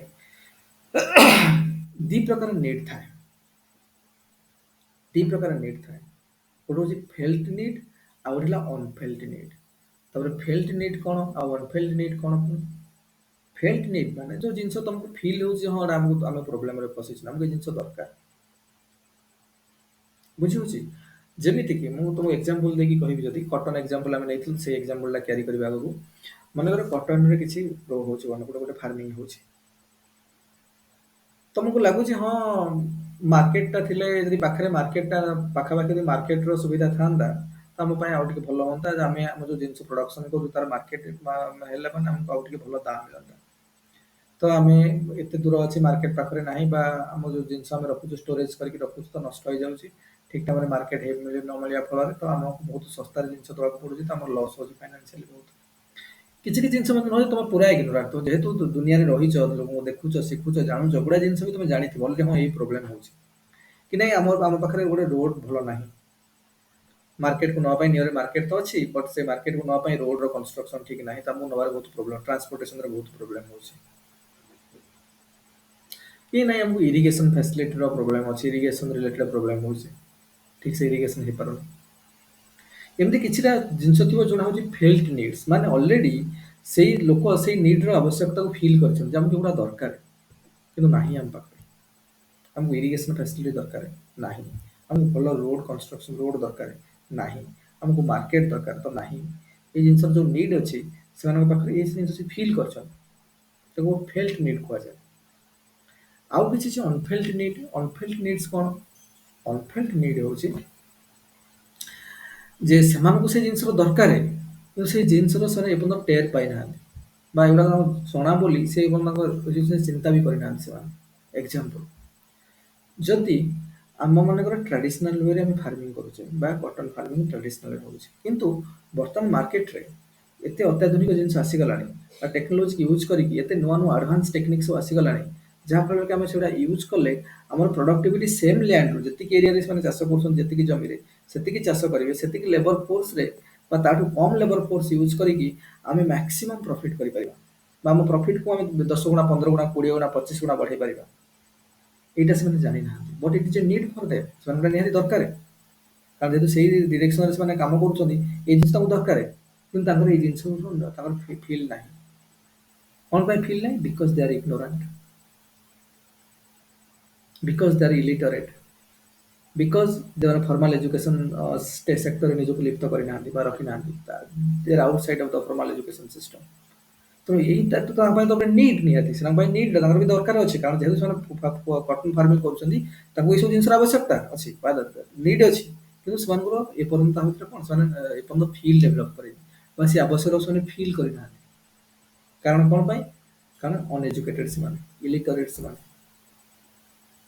ତାଙ୍କ ପାଖରେ ଫର୍ମାଲ ଏଜୁକେସନରେ ସେମାନେ ନିଜକୁ କଣ ଆଲାଇନ୍ କରିନାହାନ୍ତି କେବେ ବି ଲାଇଫ୍ ଆଉଟସାଇଡ୍ରେ ଅଛନ୍ତି ସବୁବେଳେ ଫର୍ମାଲ ଏଜୁକେସନ ସିଷ୍ଟମ ବାହାରେ ତେଣୁ ଏଗୁଡ଼ା ହେଲା ଅନଫିଲ୍ଡ ନିଡ୍ସ ତେଣୁ ଯେତେବେଳେ ଗୋଟେ ଏକ୍ସଟେନ୍ସନ ଏଜୁକେଟର ଯିବ ସେଠିକି ପ୍ରଥମ କାମ ହେଲା ଯେ ଆମେ ଯେଉଁ ଲୋକ ସେଠି ରହୁଛନ୍ତି ବା ପର୍ଟିକୁଲାର ଯୋଉ ପ୍ରୋଜେକ୍ଟ ଆମେ ବନେଇଛନ୍ତି ହଁ କଟନ ଖାଲି କଟନ ବୋଲି ତ ନୁହଁ ସବୁ ସେକ୍ଟରରେ ଶିଖେଇ ହବ କିନ୍ତୁ ଗୋଟେ ଏକ୍ଜାମ୍ପଲ ଆମେ ଡିସ୍କସନ କରୁଛୁ କଟନର ଫାର୍ମିଂ ଉପରେ ଏକ୍ଜାମ୍ପଲଟା ନେଉଛନ୍ତି ବୁଝିବା ପାଇଁ ସହଜ ହବ ବୋଲି ମନେକର କଟନ ଫାର୍ମିଂରେ ଯୋଉ ଲୋକମାନେ ଏଥିରେ ଲିପ୍ତ ଅଛନ୍ତି ଯୋଉମାନେ ନିଜର ଲାଇଭଲିହୁଡ ପାଇଁ ସେଇ ସବୁ କାମ କରୁଛନ୍ତି ଯିଏ ଏକ୍ସଟେନସନ ୱାର୍କର ଯିବ ତାର କାମ ହଉଛି ଲୋକମାନଙ୍କୁ ଏଜୁକେଟ କରେଇବା ଲୋକମାନଙ୍କୁ ଏଜୁକେଟ କଲେ କଣ ହବ ଦେଖ କାରଣ ଆମର ଅଲଟିମେଟ ଲକ୍ଷ୍ୟ ହଉଛି ଯେ ଏଇ ଲୋକମାନଙ୍କର ମାନେ କଣ ଆ, ଏଇ ଲୋକମାନଙ୍କର କଣ ମାନେ ଆର୍ଥିକ ପରିସ୍ଥିତିରେ ବା ଜ୍ଞାନ କୌଶଳରେ ଚେଞ୍ଜ ଆସୁ ମାଇଣ୍ଡ ସେଟରେ ଚେଞ୍ଜ ଆସୁ ସ୍କିଲ୍ ସେଟରେ ଚେଞ୍ଜ ଆସୁ ସୋ ଦ୍ୟାଟ ସେମାନେ କଣ କରିପାରିବେ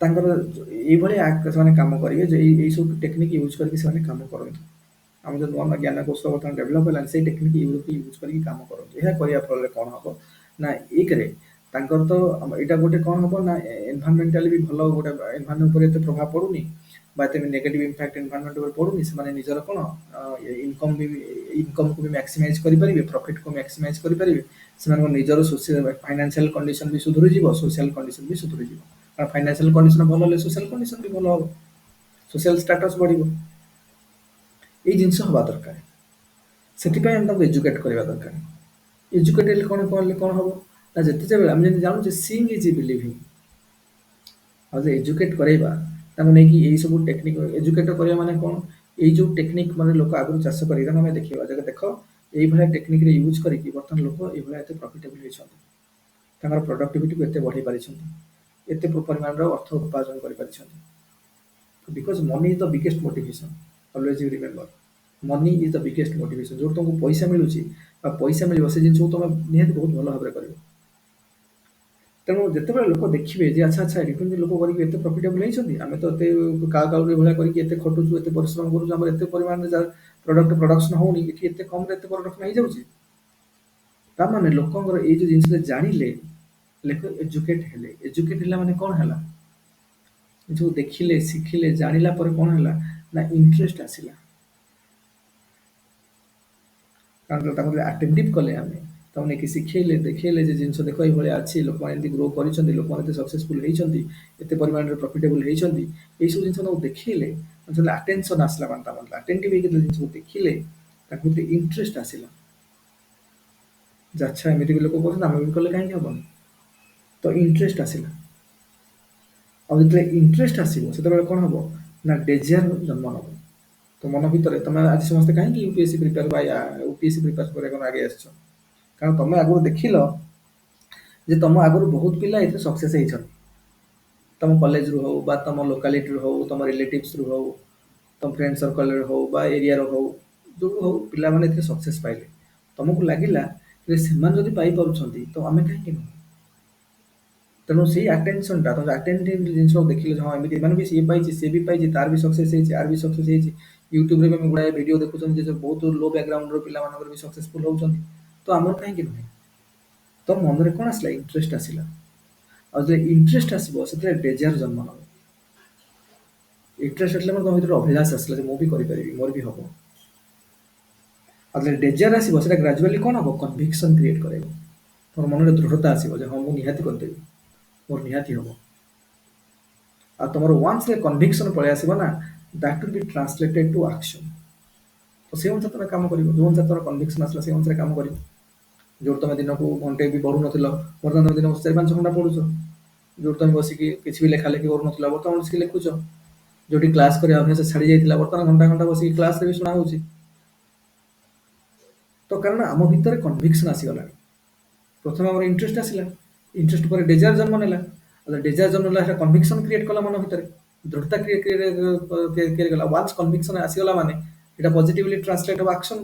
ଯଦି ଆକ୍ସନ ପଜିଟିଭଲି ଟ୍ରାନ୍ସଲେଟ ହେଲା, ଆମର ଯୋଉ ଡେଜାयर ଆଉଟକମ୍ ଆମେ ଯାହା ଆଶା କରୁଛେ, ଆମେ କଣ ଆଶା କରୁଛନ୍ତି ଏକ୍ସଟେନ୍ସନାଲ ଏଜୁକେସନ ମାଧ୍ୟମରେ, ଲୋକମାନଙ୍କର ଫାଇନାନ୍ସିଆଲ କଣ୍ଡିସନ ଭଲ ହଉ, ଲୋକମାନଙ୍କର ସୋସିଆଲ କଣ୍ଡିସନ ଭଲ ହଉ। ସେଇଟା ହେଲା ମାନେ ଅଟୋମେଟିକ କମ୍ୟୁନିଟିର ବି ସୋସିଆଲ କଣ୍ଡିସନ ଭଲ ହବ, କମ୍ୟୁନିଟିର ଫାଇନାନ୍ସିଆଲ କଣ୍ଡିସନ ଭଲ ହବ।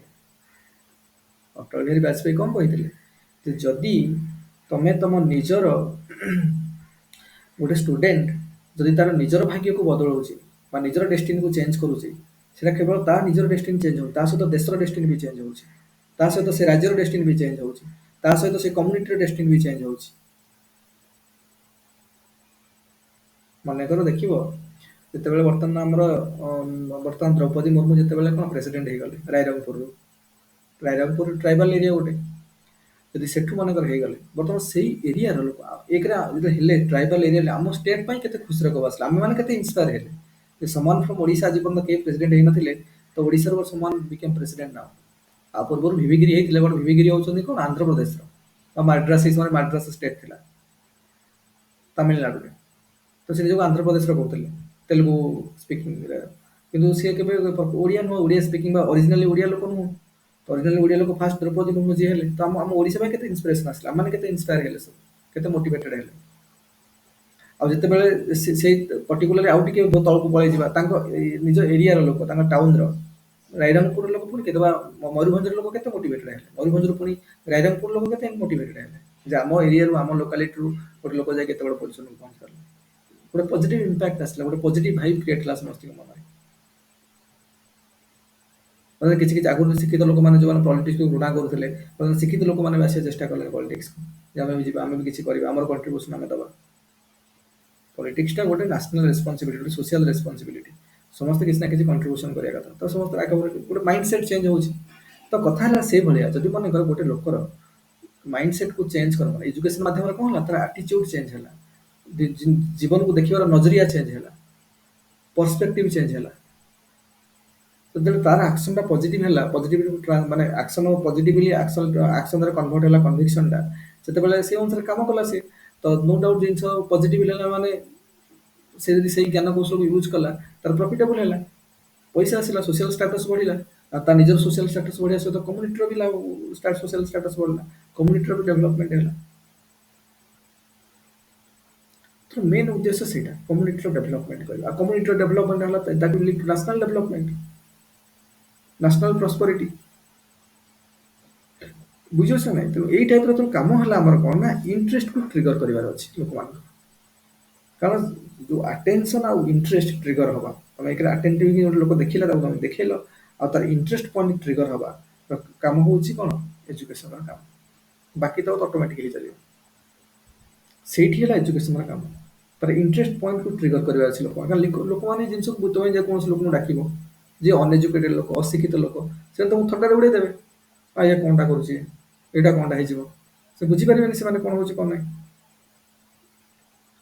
ତମେ ତାଙ୍କୁ ଯେତେବେଳେ ତାଙ୍କ ଆଟେନସନକୁ ଗ୍ରାବ କରିକି ତାଙ୍କୁ ଜିନିଷ ଶିଖେଇବ, ନୂଆ ନୂଆ ଜିନିଷ, ସେଥିପାଇଁ ଏଇ ଯୋଉ ଶିଖେଇବା ପାଇଁ ବହୁତ ଟେକ୍ନିକ ଅଛି।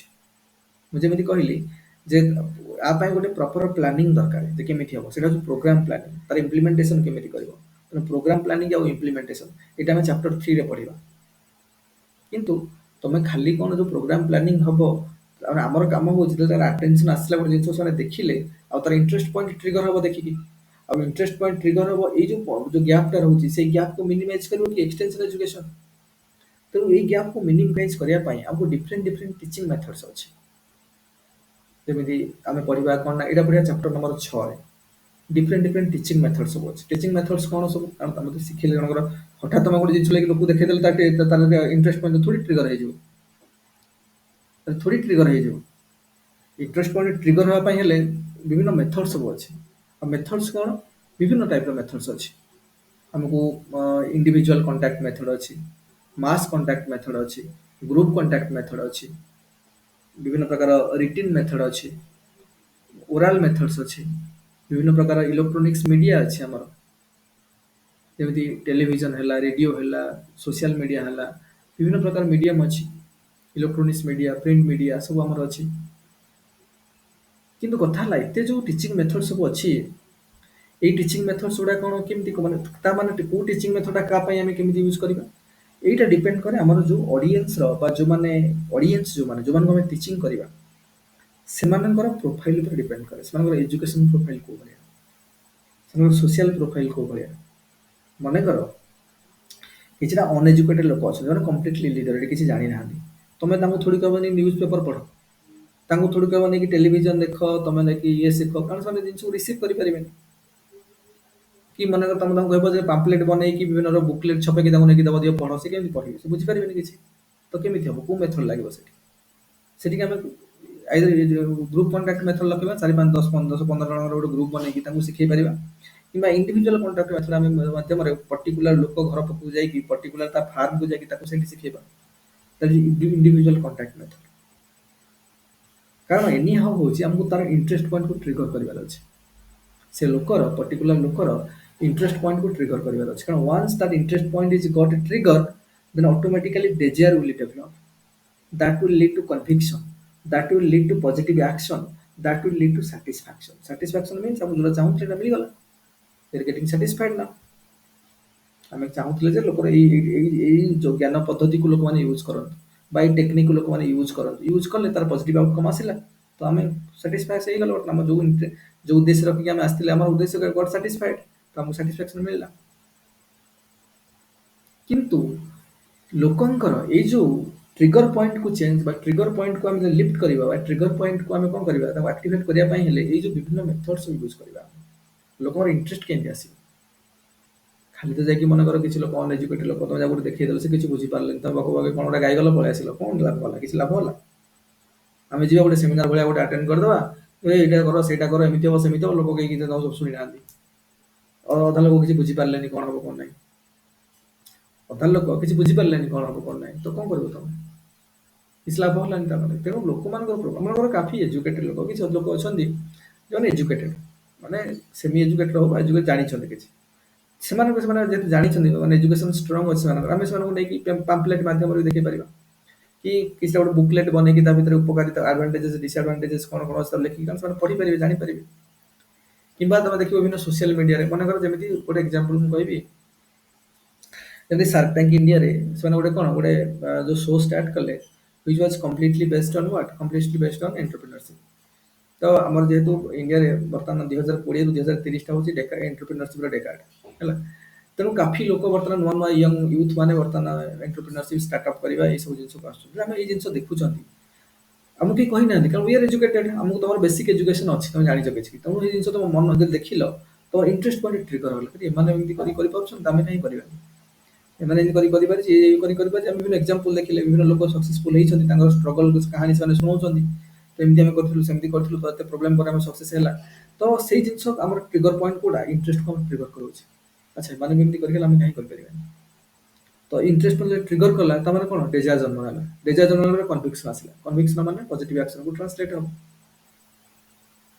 ବୁଝିଛ ନା ନାଇଁ ତେଣୁ ଏଇ ସବୁ ଜିନିଷର କାମ ହଉଛି କିଏ that is the extension learning methods ବିଭିନ୍ନ ଯୋଉ ଲର୍ଣ୍ଣିଂ ମେଥଡସ୍ ଅଛି ସେ ବାଦରେ ଆମେ ଚାପ୍ଟର ନମ୍ବର 6 ରେ ସେଗୁଡ଼ା ସବୁ ଦେଖିବା କେମିତି କଣ ହବ କଣ ନାହିଁ ବିଭିନ୍ନ କଣ ସେ ମେଥଡସ୍ କଣ ତାର ଆଡଭାଣ୍ଟେଜେସ୍ କଣ ଡିସଆଡଭାଣ୍ଟେଜେସ୍ ମନେକର ଇଣ୍ଡିଭିଜୁଆଲ କଣ୍ଟାକ୍ଟ ମେଥଡ ତାର ଆଡଭାଣ୍ଟେଜେସ୍ କଣ ପ୍ରଥମେ ଦେଖିବା କଥା ଇଣ୍ଡିଭିଜୁଆଲ କଣ୍ଟାକ୍ଟ ମେଥଡ ମାନେ କଣ ତାର ଆଡଭାଣ୍ଟେଜେସ୍ କଣ ତାର ଡିସଆଡଭାଣ୍ଟେଜେସ୍ କଣ କାରଣ ଏଇଗୁଡ଼ା ହିଁ ଏଇ ଯୋଉ ଜିନିଷ ଆମେ କହୁନାହାନ୍ତି ଏଗୁଡ଼ା ଷ୍ଟ୍ରେଟ୍ ପଡିବ ପରୀକ୍ଷା डिफरेंट लर्निंग मेथड्स कर एडवांटेजेस डिसएडवांटेजेस सरला डायरेक्ट तो लिखिबो कौन कौन एडवांटेज तो खाली भलरे मन रखि जाई परीक्षा थोइ दर अछि आ एमि तुम थोड़ी थोड़ पढिছো अधा अधा मन पढुছো अधा अधा मन पडुनी ढामा मारिकी आंसर लिखिक आछो सर मार्क आसलन यार केनि भाई मार्क आसीबो ठीक तो लिखिनो ना बुझियो ना तो एई सब जिंस को एडा हम पढिबा चैप्टर नंबर 6 रे किंतु खाली जे मान तम ता माने कोन तुम प्रोग्राम बनेइलो टीचिंग मेथड का सब कल किंतु एई सब जिंस को सक्सेसफुल करिया पई हेले हमहु दरकार कोन हमहु दरकार गोटे बहुत भलो कम्युनिकेशन स्किल माने कर आमे एडी इंटरैक्ट करछनी ହେଲା ଯଦି ମୋର ଭଲ କମ୍ୟୁନିକେସନ ସ୍କିଲ୍ ରହିବନି ଯଦି ମୁଁ କଣ କହିବା ପାଇଁ ଚାହୁଁଛି ଯଦି ବେସିକ ଜିନିଷ ମୁଁ ତମ ପାଖରେ ପହଞ୍ଚେଇ ପାରୁନି ତମ ଯଦି ଫିଲ୍ କରେଇ ପାରୁନି ଜିନିଷଟା କଣ ତାହେଲେ ମୁଁ କମ୍ୟୁନିକେସନ ସ୍କିଲ୍ ଲ୍ୟାକ୍ କରୁଛି ଇଣ୍ଟରାକ୍ସନ ଠିକ ସେ ହେଇପାରୁନି ଆଉ ଯଦି ଇଣ୍ଟରାକ୍ସନ ଠିକ ସେ ନହେଲା ତମର ଇଣ୍ଟରେଷ୍ଟ ପଏଣ୍ଟ କେମିତି ଟ୍ରିଗର ହବ ତମେ କେମାନେ କେମିତି କେମିତି ମାନେ ଯୋଉ ଶିଖୁଛନ୍ତି ସେମାନେ କେମିତି ମୋଟିଭେଟେଡ ହେବେ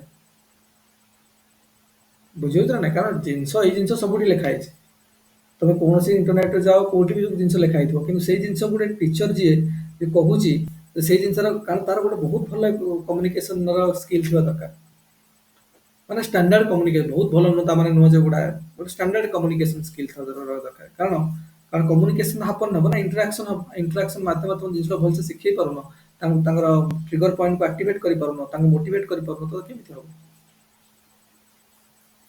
ତେଣୁ ଗୋଟେ ସେଥିପାଇଁ ଗୋଟେ ଚାପ୍ଟର ଅଛି chapter number 4 communication in extension extension जो कम्युनिकेशन विभिन्न टाइप कम्युनिकेशन कौन अच्छे भितर आम सब देखा क्वेश्चन सब आसूँ विभिन्न मॉडल अच्छे कम्युनिकेशन को लेकिन विभिन्न जो साइंटिस्ट मान अच्छा तार विभिन्न प्रकार मॉडल बनई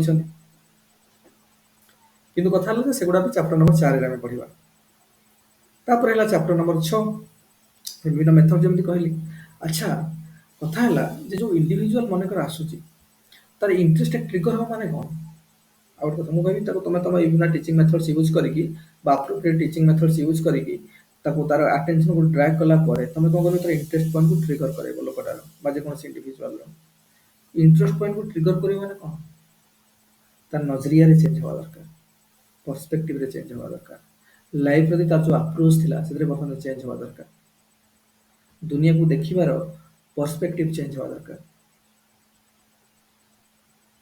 गोटे पॉजिटिव थिंकिंग आसीबा दरकार किसी करि परिवार जो कॉन्फिडेंस ता भीतर जनरेट हवा दरकार किंतु कथा है एगुड़ा को तुम तो देखिक जानी पारिबनी मनकर हम गोटे लोक को शिखेले किसी इन्स्पायर करेले मोटिवेटेड करेले सी तार चेंजेस ता भीतर आसला ना जानिबा केमिति प्रैक्टिकली नॉट पॉसिबल जिन सब जानिबा डायरेक्टली तो हमको कौन करबा पड़िबो हमको कौन करबा पड़िबो एटा something intangible in nature something intangible nature माने कौन माने हमको बाहर जना पड़ुनी किंतु फील हबो मनकर तुम ये क्लास स्टार्टिंग रो क्लास कर तुम मैंने यही कंडीशन बर्तमान अच्छे तेज आम 6 मास पलैब कि 7 मास पलैज नाउ यू कम मु पुणी आम इंटराक्शन चली तो मत फिल हम जे देख पे स्टार्टिंग रू किसी जान नथिले बा बहुत माने इनिशियल स्टेज रे थिले now they have known many things now ତ ଏଇଟା ମୋତେ ଫିଲ୍ ହେବ କାରଣ ତମର ଯୋଉ ଦେଖିବାର ନଜରିଆ ଯେତେବେଳେ ଚେଞ୍ଜ ହେଇଛି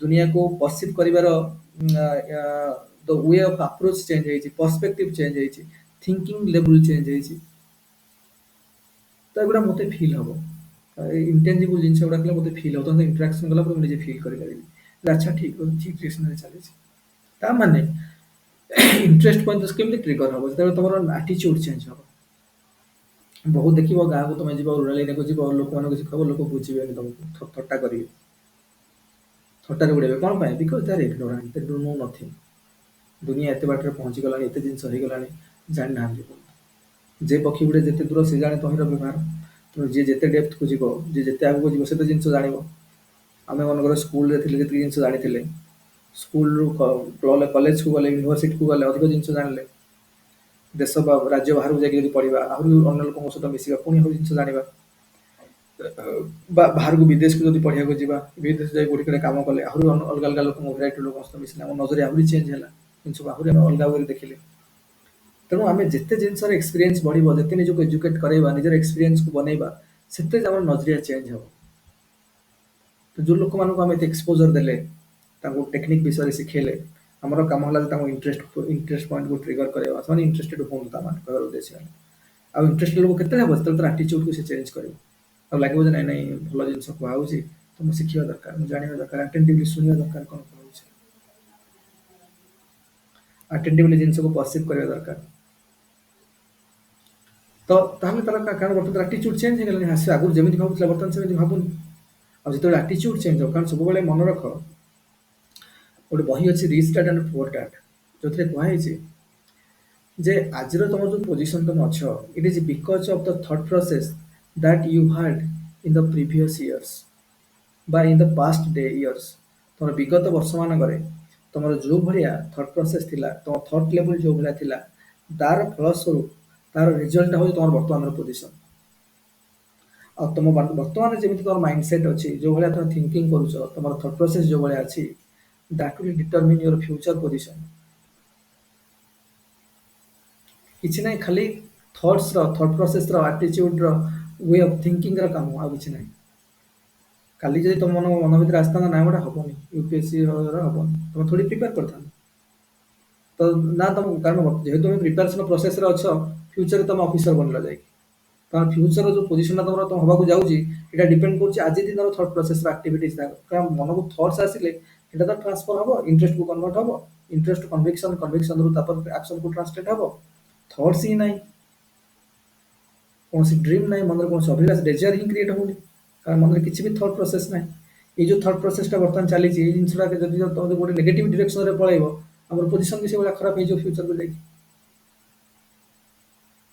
ବୁଝିହଉଛି ତେଣୁ ସବୁବେଳେ ଏଇ ଜିନିଷଟା ଆଉ ଏଇ ଯୋଉ ଏକ୍ସଟେନ୍ସନ ଏଜୁକେସନର କାମ ହେଲା ସେଇ ଥଟ୍ ପ୍ରୋସେସରେ ମୋମେଣ୍ଟମ ଦେବା ସେ ଥଟ୍ ପ୍ରୋସେସକୁ ପଜିଟିଭ ଡିରେକ୍ସନରେ ଆଲାଇନ୍ କରିବା ବିକଜ ଦ୍ୟାଟ୍ ୱିଲ୍ ଟ୍ରିଗର କାରଣ ସେଇଟାରେ ହିଁ ଇଣ୍ଟରେଷ୍ଟ ଜନ୍ମ ନେବ ଡିଜାୟାର ଜନ୍ମ ନେବ କନଭିକ୍ସନ ଜନ୍ମ ନେବ ତାପରେ ଆକ୍ସନକୁ ଟ୍ରାନ୍ସଲେଟ୍ ହେବ ତେଣୁ ଥଟ୍ ପ୍ରୋସେସକୁ ଆଲାଇନ୍ ହେବା ଦରକାର ଆଉ ଏକ୍ସଟେନ୍ସନ ଏଜୁକେସନ ମାଧ୍ୟମରେ ଯୋଉ ଇଗ୍ନୋରାଣ୍ଟ ଲୋକ ଯୋଉମାନେ ରୁରାଲ ଏରିଆରେ ରହୁଛନ୍ତି ବା ଯୋଉମାନେ ହିଣ୍ଟରଲ୍ୟାଣ୍ଡରେ ରହୁଛନ୍ତି ଗୋଟେ ଭିଲେଜରେ ରହୁଛନ୍ତି ବିଭିନ୍ନ ଏରିଆରେ ଯାଇକି ରହୁଛନ୍ତି ଯୋଉମାନେ ଫର୍ମାଲ ଏଜୁକେସନ ସହିତ କେବେ ସଂସ୍ପର୍ଶରେ ଆସିନାହାନ୍ତି ଦେ ଆର୍ ଆଉଟସାଇଡ୍ ଦ ଫର୍ମାଲ ଏଜୁକେସନ ସିଷ୍ଟମ ସେଇମାନଙ୍କ ପାଖରେ ଯାଇକି ପହଞ୍ଚିକି ତାଙ୍କର ଆଟେନସନକୁ ଗ୍ରାବ୍ କରିକି ତାଙ୍କୁ ବିଭିନ୍ନ ଏକ୍ସଟେନ୍ସନ ଏଜୁକେସନ ମାଧ୍ୟମରେ ବିଭିନ୍ନ ପ୍ରୋଗ୍ରାମ ବନେଇକି ତାଙ୍କର ଆଟିଚ୍ୟୁଡରେ ଚେଞ୍ଜ କରିବା ତାଙ୍କ ଥିଙ୍କିଂ ଲେବୁଲରେ ଚେଞ୍ଜ କରିବା ତାଙ୍କ ଥଟ୍ ପ୍ରୋସେସରେ ଚେଞ୍ଜ ଆଣିବା ତାଙ୍କର ୱେ ଅଫ୍ ଆପ୍ରୋଚ୍ ଲାଇଫକୁ ଦେଖିବାର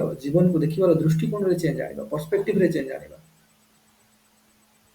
ଏକ୍ସଟେନ୍ସନ ଏଜୁକେସନର କାମ କାରଣ ସେଥିରେ ଚେଞ୍ଜ ଆସିଲେ ଇଣ୍ଟରେଷ୍ଟ ଡେଭଲପ୍ କରିବ ଇଣ୍ଟରେଷ୍ଟ ଡେଭଲପ୍ କଲେ ଡେଜାୟାର ଜନ୍ମ ନେବ ଡେଜାୟାର ଜନ୍ମ ନେଲେ କନଭିକ୍ସନ କ୍ରିଏଟ୍ ହେବ କନଭିକ୍ସନ କ୍ରିଏଟ୍ ହେଲେ ପଜିଟିଭ ଆକ୍ସନକୁ ଟ୍ରାନ୍ସଲେଟ୍ ହେବ ପଜିଟିଭ ଆକ୍ସନକୁ ଟ୍ରାନ୍ସଲେଟ୍ ହେଲେ ସାଟିସ୍ଫାକ୍ସନ୍ ମିଳିବ ବା ଡେଜାୟାର ରେଜଲ୍ଟ ମିଳିବ ଆମେ ଯୋଉ ଏକ୍ସପେକ୍ଟେଡ ରେଜଲ୍ଟ ଆମର ଥିଲା ଯୋଉଟା ଆମେ ଚାହୁଁଥିଲେ ଏଇଟା ହଉ ବୋଲି ସେଇଟା ମିଳିବ ଏଇଟା ମିଳିଲେ କ'ଣ ହବ ଲୋକମାନଙ୍କର ଫାଇନାନ୍ସିଆଲ କଣ୍ଡିସନ ଭଲ ହବ ଲୋକମାନଙ୍କର ସୋସିଆଲ କଣ୍ଡିସନ ଭଲ ହବ ଏଇଟା ହେଲେ କ'ଣ ହବ ଯେମିତି ବାଜପେୟୀଜୀ କହିଥିଲେ ଅଟଳ ବିହାରୀ ବାଜପେୟୀ ଲୋକ ଯେତେବେଳେ ନିଜର ଡେଷ୍ଟିନି ଚେଞ୍ଜ କରୁଛି ଖାଲି ନିଜର କରୁନି ତା ସହିତ ଦେଶର ଡେଷ୍ଟିନି ବି ଚେଞ୍ଜ ହେଉଛି।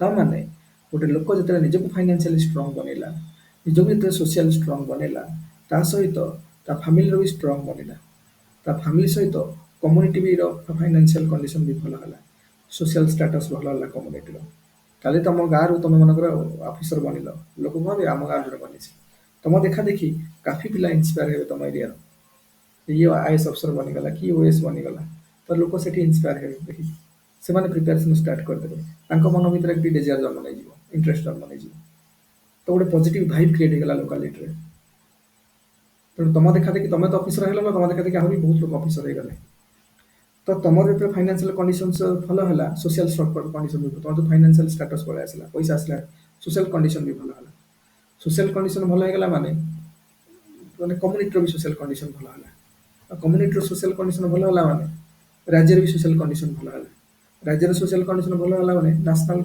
ଡେଭଲପମେଣ୍ଟ ବି ହେଲା ନ୍ୟାସନାଲ ପ୍ରସ୍ପରିଟି ହେଲା ନ୍ୟାସନାଲ ବି ସୋସିଆଲ କଣ୍ଡିସନ ଭଲ ହେଲା ଫାଇନାନ୍ସିଆଲ କଣ୍ଡିସନ ଭଲ ହେଲା କାରଣ ନେସନ ତ ସବୁକୁ ନେଇକି ନା ଆମ ସମସ୍ତଙ୍କୁ ନେଇକି ନେସନ ନେସନ କାହାକୁ ନେଇକି ରାଜ୍ୟମାନଙ୍କୁ ନେଇକି ରାଜ୍ୟ କାହାକୁ ନେଇକି ବିଭିନ୍ନ କମ୍ୟୁନିଟିକୁ ନେଇକି କମ୍ୟୁନିଟି କାହାକୁ ନେଇକି ବିଭିନ୍ନ ଲୋକମାନଙ୍କୁ ନେଇକି ଆଉ ଲୋକ କାହାକୁ ନେଇକି ଲୋକ ନିଜକୁ ନେଇକି ପ୍ରତି ଲୋକ ଷ୍ଟେଜରେ ପ୍ରତି ଇଣ୍ଡିଭିଜୁଆଲ ଷ୍ଟେଜରେ ଆମେ ଏଇ ଜିନିଷଟା ଚେଞ୍ଜ କରିବା ଷ୍ଟାର୍ଟ କରୁଛନ୍ତି ଏଇଟା ଆସ୍ତେ ଆସ୍ତେ ସ୍ପ୍ରେଡ୍ କରିବ ତ ଚାରିଆଡ଼େ ସବୁ ଗୋଟେ ଆର କ୍ୟୁମୁଲେଟିଭ କମ୍ପାଉଣ୍ଡିଂ ଇଫେକ୍ଟଟା ଡେଭଲପ ହେଇକି ଅଲ୍ଟିମେଟଲି ନ୍ୟାସନାଲ ଡେଭଲପମେଣ୍ଟ ପରିଣତ ହେବ ଯାଇକି ତମେ କହିବ ଇଣ୍ଟରନ୍ୟାସନାଲ ଲେଭେଲ ହେଇପାରେ ଆମେ କିନ୍ତୁ ନ୍ୟାସନାଲ ଲେଭେଲ ଯାଇ ଯିବା ଆମର ଇଣ୍ଟରନ୍ୟାସନାଲ ବି ହେଇପାରିବ କାରଣ ଯେତେବେଳେ ନ୍ୟାସନାଲ ସବୁ ଦେଶର ଲୋକ ଏଇଭଳିଆ କଣ୍ଡିସନ କଲେ ତ ଇଣ୍ଟରନ୍ୟାସନାଲ ବି ପ୍ରସ୍ପର ହେଲା ଆମ ଗ୍ଲୋବ ତେଣୁ ସେ କଥା ଛାଡ଼ ଆମେ ନ୍ୟାସନାଲ ଡେଭଲପ ପର୍ଯ୍ୟନ୍ତ ଯିବା ନ୍ୟାସନାଲ ଡେଭଲପମେଣ୍ଟ ବି ହେବ ତେଣୁ ତାର ମାନେ ହେଲା ଯେ ଆମକୁ ଷ୍ଟାର୍ଟିଂ ଲେଭେଲରୁ କ'ଣ କରିବାର ଅଛି ନା ଲୋକମାନଙ୍କର ଆଟିଚ୍ୟୁଡରେ ଚେଞ୍ଜ ଆଣିବାର ଅଛି ଲୋକମାନଙ୍କର ଥିଙ୍କିଂ ଲେଭେଲରେ ଚେଞ୍ଜ ଆଣିବାର ଅଛି ଲୋକମାନଙ୍କର ୱେ ଅଫ୍ ଆପ୍ରୋଚରେ ଚେଞ୍ଜ କରିବାର ଅଛି ଲୋକମାନଙ୍କର ଜୀବନ ପ୍ରତି ଯେଉଁ ଦୃଷ୍ଟିକୋଣ ସେଥିରେ ଚେଞ୍ଜ ଆଣିବାର ଅଛି ସେଥିରେ ଚେଞ୍ଜ ଆଣିଲେ ହିଁ ଇଣ୍ଟରେଷ୍ଟ ଡେଭଲପ କରିବ କାହିଁକି ଚେଞ୍ଜ ଆଣିବାର ଅଛି କାରଣ ସେ ଏଇଥିରେ ଚେଞ୍ଜ ଆଣିଲେ କ'ଣ ହେବ ନା ଲୋକମାନେ ଆଗରୁ ତ ସେମାନଙ୍କର ଫେଲ୍ଟ ନିଡ୍ ବିଷୟରେ ଜାଣିଛନ୍ତି ଅନଫେଲ୍ଟ ନିଡ୍ସ ବିଷୟରେ ବି ଜାଣିବେ ତାମାନେ ଯେତେବେଳେ ଲୋକଙ୍କର ଆଟିଚ୍ୟୁଡ ଚେଞ୍ଜ ହେଲା ଦେଖିବାର ନଜରିଆ ଚେଞ୍ଜ ହେଲା ଜୀବନ ପ୍ରତି ଦୃଷ୍ଟିକୋଣ ଚେଞ୍ଜ ହେଲା ଥିଙ୍କିଂ ପ୍ରୋସେସ ଚେଞ୍ଜ ହେଲା ସେତେବେଳେ କ'ଣ ହେଲା ଇଣ୍ଟରେଷ୍ଟ ଆସିଗଲା ସେମାନଙ୍କର ଇଣ୍ଟରେଷ୍ଟ ଆସିଲା ସେମାନେ ଜିନିଷକୁ ଶିଖିଲେ ବହୁତ ଆରାମରେ ମାନେ ଭଲ ଭାବରେ ଶିଖିଲେ କିନଲି ଅବଜର୍ଭ କଲେ ଜିନିଷକୁ ବୁଝିବାକୁ ଚେଷ୍ଟା କଲେ ଅଣ୍ଡରଷ୍ଟାଣ୍ଡ କଲେ ଆଉ ଯେଉଁ ଜିନିଷ ବୁଝିବାକୁ ଚେଷ୍ଟା କରିବେ ସେତେବେଳେ ଅନଫେଲ୍ଟ ନିଡ୍ସ ଗୁଡ଼ାକ ସେମାନଙ୍କର ଗ୍ରାଜୁଆଲି ବିକମ୍ ଫେଲ୍ଟ ନିଡ୍ସ ଯେତେବେଳେ ଅଜ୍ଞତା ବଶତଃ ବା ବିନା ଏଜୁକେସନ ଯୋଗୁଁ ଯେଉଁ ଜିନିଷଟା ତାଙ୍କର ଫିଲ୍ ନଥିଲା ତାଙ୍କର ଡେଭଲପମେଣ୍ଟ ବୋଲି ତାଙ୍କ ଦରକାର ବୋଲି ସେ ଜିନିଷ ବର୍ତ୍ତମାନ ଫିଲ୍ ହେଲା ସେମାନଙ୍କୁ ତାଙ୍କୁ ଦେଖିଲେ ଆରେ ଏଇଭଳିଆ ବି ଜ୍ଞାନ କୌଶଳ ଅଛି ଏଭଳିଆ ବି ଟେକ୍ନିକ୍ ସବୁ ଆଭେଲେବୁଲ ଅଛି ଏତେ ଇଜିରେ ହେଇପାରିବ ଏଇଟା ଆମେ ୟୁଜ୍ କଲା କେତେ ବଢ଼ିଆ ହୁଅନ୍ତା ମାନେ ଯୋଉଟା ଯୋଉଟା ତାଙ୍କର ଅନଫେଲ୍ଟ ନିଡ୍ସ ଥିଲା ନାଉ ବିକମ୍ ଫେଲ୍ଟ ନିଡ୍ସ କାରଣ ସେ ଜିନିଷକୁ ସେମାନେ ବର୍ତ୍ତମାନ ମେହସୁସ କରିବା ଷ୍ଟାର୍ଟ କଲେ ସେ ବର୍ତ୍ତମାନ ଫେଲ୍ଟ ନିଡ୍ସରେ ପରିଣତ ହେଇଗଲା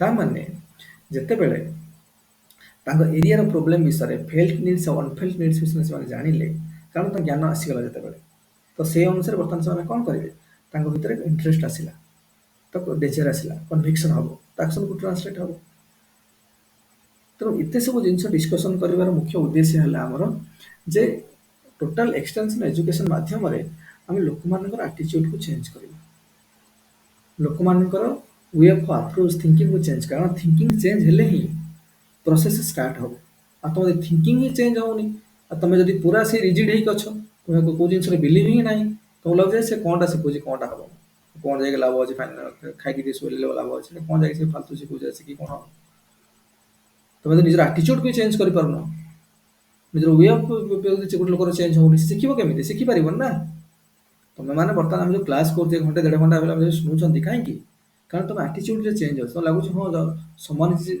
someone is guiding us someone is having experience is guiding us ତମର ବେନିଫିଟ୍ ହେବ ଗୋଟେ ଚେଞ୍ଜ ଆଟିଚ୍ୟୁଡ୍ ତମର ଅଛି ତମର ଏଇଠି ତମର ଆଟିଚ୍ୟୁଡ୍ ପଳେଇ ଆସିବ ଆଉ ସେ କ'ଣଟା କରିବ ମାନେ ସବୁ ତ ୟୁଟ୍ୟୁବରେ ଅଛି ମୁଁ ନିଜେ କରିଦେବି ୟୁଟ୍ୟୁବରେ ସବୁ ଅଛି ଭିଡ଼ିଓ ଦେଖିକି ମୁଁ କରିଦେବି ସେ କ'ଣ କିଏ ଶିଖୁଛି ଏଥିରେ କ'ଣ ଜାଣିଛି କାରଣ ତମ ଆଟିଚ୍ୟୁଡ୍ ଚେଞ୍ଜ ହେଉନି ବର୍ତ୍ତମାନ ତମେ ଯେଉଁ ଇଗ୍ନୋରାଣ୍ଟ ହେଇକି ଥିଲ ସେଇ ଇଗ୍ନୋରାଣ୍ଟ କାରଣ ତମେ ଜାଣିଛ ଏଇ ଜିନିଷ କଲେ ହିଁ ଯାଇକି ହେବ ଏଇ ଜିନିଷ ଥିଲେ ଆମେ ନିଜେ ପରିଶ୍ରମ କରିବା ଯାଇକି କଲେ ହିଁ ହେବ ଆଉ ନକଲେ ତ ହବାର ନାହିଁ ଆମେ ଆଟିଚ୍ୟୁଡ୍ ଚେଞ୍ଜ କରୁନେ ଆମ ଭିତରେ ପଟି ବନ୍ଧା ହେଇଯାଇଛି ଆଖି ଆଗରେ ଆମକୁ ଦେଖା ବି ଯାଉନି ରାସ୍ତା ଦେଖାଯାଉନି ଦେଖିବାକୁ ଆମେ ଚାହୁଁନେ କାରଣ ଯେଉଁ ବି ଇଗୋ ଆସିଯାଉ କାରଣ କାଫି ଦେଖିବ ଯେତେ ସବୁ ଇଗୋ ବାଲା ସବୁ ମୂର୍ଖ ଗୁଡ଼ାକ मूर्खମାନଙ୍କର ବେଶୀ ଇଗୋ। ମେ ବି ସେ ସାର୍ଟିଫିକେଟ୍ ତା ପାଖରେ ଏଜୁକେସନ୍ ଥାଇପାରେ, ସାର୍ଟିଫିକେଟ୍ ଥାଇପାରେ। ମୁଁ ବି ନିଜେ କହୁଛି, ମୁଁ ଯେତେବେଳେ ଷ୍ଟାର୍ଟ କଲି ମୋ ପାଖରେ କାଫି ଇଗୋ ଥିଲା। मतलब प्रिपरेशन स्टार्ट कली ମୁଁ ବହୁତ ଇଗୋ, ଏକ୍ସେସ୍ ଲେଭେଲ୍‌ର ଇଗୋ। କାରଣ ମତେ ଲାଗୁଥିଲା କିଏ କଣ ଜାଣିଛି, ଏଇଟା କଣ ଶିଖେଇବା, ନିଜେ କରିଦବା ସବୁ। ଇଏ କଣ କରିବ ଏଇ ଗୋଟେ ମୁଁ ନିଜେ, କିନ୍ତୁ ନିଜେ କଲେ ସିନା। ନିଜେ କିନ୍ତୁ ହବନି କେତେବେଳେ। ଖାଲି ଇଗୋଟା ମନରେ ଅଛି ବୋଲି, ଆଉ ଇଗୋ ଆସିଲା ମାନେ ତମକୁ ରାସ୍ତା ଦେଖାଦବନି। ତମ ଭିତରେ ଇଗୋ ପଳେଇ ଆସିଲା ମନରେ ତମକୁ ରାସ୍ତା ଦେଖାଯିବନି। ଠିକଣା ରାସ୍ତା ତମକୁ ରେଜଲ୍ଟ ହବା ଦୂରର କଥା, ରେଜଲ୍ଟ ପାଖରେ ପହଞ୍ଚିବା ପାଇଁ ତମର ରାସ୍ତା ବି ଦେଖାଯିବନି, ଅନ୍ଧାର ହେଇଯିବ ପୁରା। କାରଣ ଆଟିଚ୍ୟୁଡ୍ ଚେଞ୍ଜ ହଉନି। ଆମେ ଜିନିଷକୁ ଆମର ରାସ୍ତା ବନ୍ଦ ହେଇଯାଏ, ପ୍ରୋସେସ୍ ଷ୍ଟାର୍ଟ ହେଇପାରୁନି ତା ମାନେ। एजुकेशन जो प्रोसेस डेजर आसवा दरकार माने इंटरेस्ट आसवा दरकार तापर डेजर तापर कन्विक्शन तापर एक्शन ए सब जिनिस हबो तापर ना स्टार्ट हबो किंतु हमर मेन लाइट हमर जो पट्टी बंधा ही जाय इगो जो माने आम एटीट्यूड जो नेगेटिव एटीट्यूड रे हम बसवर्थ हेक अछंती हम से जिनिस चेंज होउनी हेज चेंज होने डेजर आसले सिना मन कर फॉर एग्जांपल तुम आज क्लास कला पर तुम लागिला अच्छा अच्छा एक्सटेंशन एजुकेशन ए जे कि आगु किसी जानि नथला स्टार्टिंग रे जे पढुछ मन क्लास कला सेटा को लागिला कोन अरे अच्छा एक्सटेंशन एजुकेशन ए अछि कि अच्छा एमती सब अच्छी कि अच्छा अच्छा लर्निंग मेथड्स भी अच्छी अच्छा कम्युनिकेशन चैप्टर भी अच्छी अच्छा पुनी learning and evaluation Gute chapter भी अच्छी ये सब एमती अच्छा कम्युनिकेशन आउ जो कम्युनिटी डेवलपमेंट 6 नंबर से 5 नंबर चैप्टर अछि कम्युनिटी डेवलपमेंट एते सब जिंस हेइला पर अल्टीमेटली कम्युनिटी डेवलपमेंट ही हो which lead to national development आ सेटा 5 नंबर चैप्टर अच्छा एमती सब होउची कि तो गोटे इंटरेस्ट आसिला एभला सब जिंस अछि ताले भया तम भीतर गोटे इंटरेस्ट आसिला तो आमे आउ टिके देखिबा ता भीतर जाके पढिबा अच्छा आउ कोडी कोन लिखा है देखिबा कम्युनिटी डेवलपमेंट ऊपर लर्निंग मेथड्स ऊपर ए जे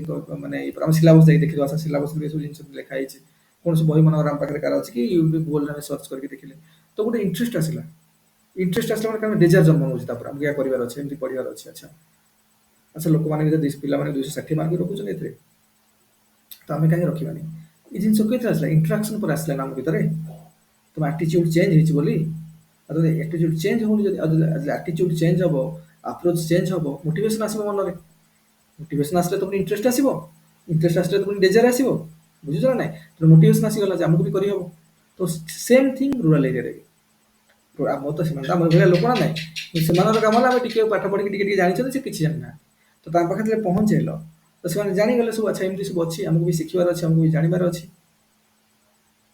बुझिला तो यही सब जिनस को जितेबाला आम पूरा आम जो पूरा 6टा चैप्टर अच्छी आम विशद भाव में डिटेलिंग रे पढ़ी पढ़ी जा ग्रेजुअली स्टडी कर सब जिन सब पार्ट को एनालिसिस तो ग्रेजुअली हम सब जिन क्लियर पड़े प्रथम बेसिक कॉन्सेप्ट विषय जानिले कि तार विभिन्न ब्रांचेस विषय जानिले बेसिक फिलोसफी विषय जानिले ऑब्जेक्टिव विषय जानिले पर आम जिते पलि आसवा 3 नंबर चैप्टर को प्रोग्राम प्लानिंग इवैल्यूएशन केमिति होउची ସେଥିରେ ଆମେ ପଢିବା ଆଚ୍ଛା ପ୍ରୋଗ୍ରାମ କେମିତି ପ୍ଲାନ୍ କରିବା ଦରକାର ଆମେ ଏମିତି ନୁହଁ ଯେ ମନ ଇଚ୍ଛା ଯୋଉ ରାଣ୍ଡମଲି ଯୋଉ ଏରିଆକୁ ପାଇବା ସେ ଏରିଆକୁ ପଳେଇ ଯିବା ଆଉ ମନେକର ଆମକୁ ଶିଖେଇବାର ଅଛି ମନେକର ତମେ ତମେ ଚାହୁଁଛ ଯେ ବର୍ତ୍ତମାନ ଫିସରୀ ଶିଖେଇବ ମନେକର ଫିସିଂ ଉପରେ ଶିଖେଇବ ଯୋଉ ଉନ୍ନତ ମାନରେ ଲୋକମାନେ ବିଭିନ୍ନ ଟେକ୍ନିକ ଆଜିକାଲି ମଡର୍ନ ଟେକ୍ନିକ ୟୁଜ କରିକି ଫିସିଂ ଚାଷ ବା ଫିସି କଲଚର କରାହଉଛି ଫିସ୍ କଲ୍ଟିଭେସନ କରାହଉଛି କିଛି ଲୋକ କରୁଛନ୍ତି ତ ଆମେ ଆମକୁ ସେ ଜିନିଷଟାକୁ ଶିଖିବାର ଅଛି ତମେ ଥୋଡି ରାଣ୍ଡମଲି ଯୋଉ ଏରିଆ କଣ ସେଠି ପଳେଇ ଯିବ ତମେ ଦେଖିବା ଏଇ କାମ କୋଉ କୋଉ ଏରିଆରେ ଲୋକମାନେ କରୁଛନ୍ତି से एरिया बोला तार फेल्ड और अनफेल्ड नीड्स विषय जानलो जे से को जिनस ताको जଣା আছে को जिनस से जानि ना अज्ञता अज्ञता बसत जानि ना एटा भी ताको दरकार बोली तो लागला जे एई एरिया रे एई जिनस रो स्कोप अछि तो सेठी हमकु जिबा सेठी ताको स्टडी कला परे हम प्रोग्राम बनाइबा कोन बनाइबा ताको केमति सिखेबा कोन हबो तो पूरा गोटे टोटल प्रोग्राम बनबो त विषय में 3 नंबर चैप्टर पढला डिस्कशन करबा आ खाली प्रोग्राम तो बनै देला हबनी प्रोग्राम इम्प्लीमेंटेशन दरकार खाली तो इम्प्लीमेंटेशन हला बनी इवैल्यूएशन दरकार अरे मन कर हम कौन सी प्रोग्राम बनैले जे लोक शिखै देले को सरी गला काम प्रथम हला प्रोग्राम बनिबो तार प्रॉपर इम्प्लीमेंटेशन हवा दरकार आ जो खाली इम्प्लीमेंटेशन हे गले कोन हबो लोक तो एक्सेप्ट करियो दरकार आ लोक केते एक्सेप्ट करिवे लोक केते एक्सेप्ट करिवे ते लोक माने थिंकिंग लेवल रे चेंज हेतु तम लोकंकर जो स्ट्रक्चर जने थिले जने सोशियोलॉजिस्ट थिले ताका ना होची डेविड मैंडेलबॉम सोशियोलॉजिस्ट अछन ताका ना होची कोन करी डेविड मैंडेलबॉम बीएयूएम से कहिथिले जे program implementation is one question but structural adaptability to it is another program implementation is one question but structural adaptability to it is another तुम लिखिपार बहुत जगह काम आसो statement David Mandelbaum DAVID David ମାଣ୍ଡେଲବମ୍, MANDELBAUM, ଡାଭିଡ୍ ମାଣ୍ଡେଲବମ୍। ସେ କହିବାର କଥା ହେଲା ଯେ program implementation is one question. ତମେ ଠିକ୍ ଅଛି ପ୍ରୋଗ୍ରାମକୁ ଇମ୍ପ୍ଲିମେଣ୍ଟେସନ୍ କରିଦେଲ, ଠିକ୍ ଅଛି, କିନ୍ତୁ structural adaptability to it is another. For example, ସରକାରଙ୍କ ତରଫରୁ ଆସିଲା ସଏଲ୍ ହେଲ୍ଥ କାର୍ଡ ହେବ।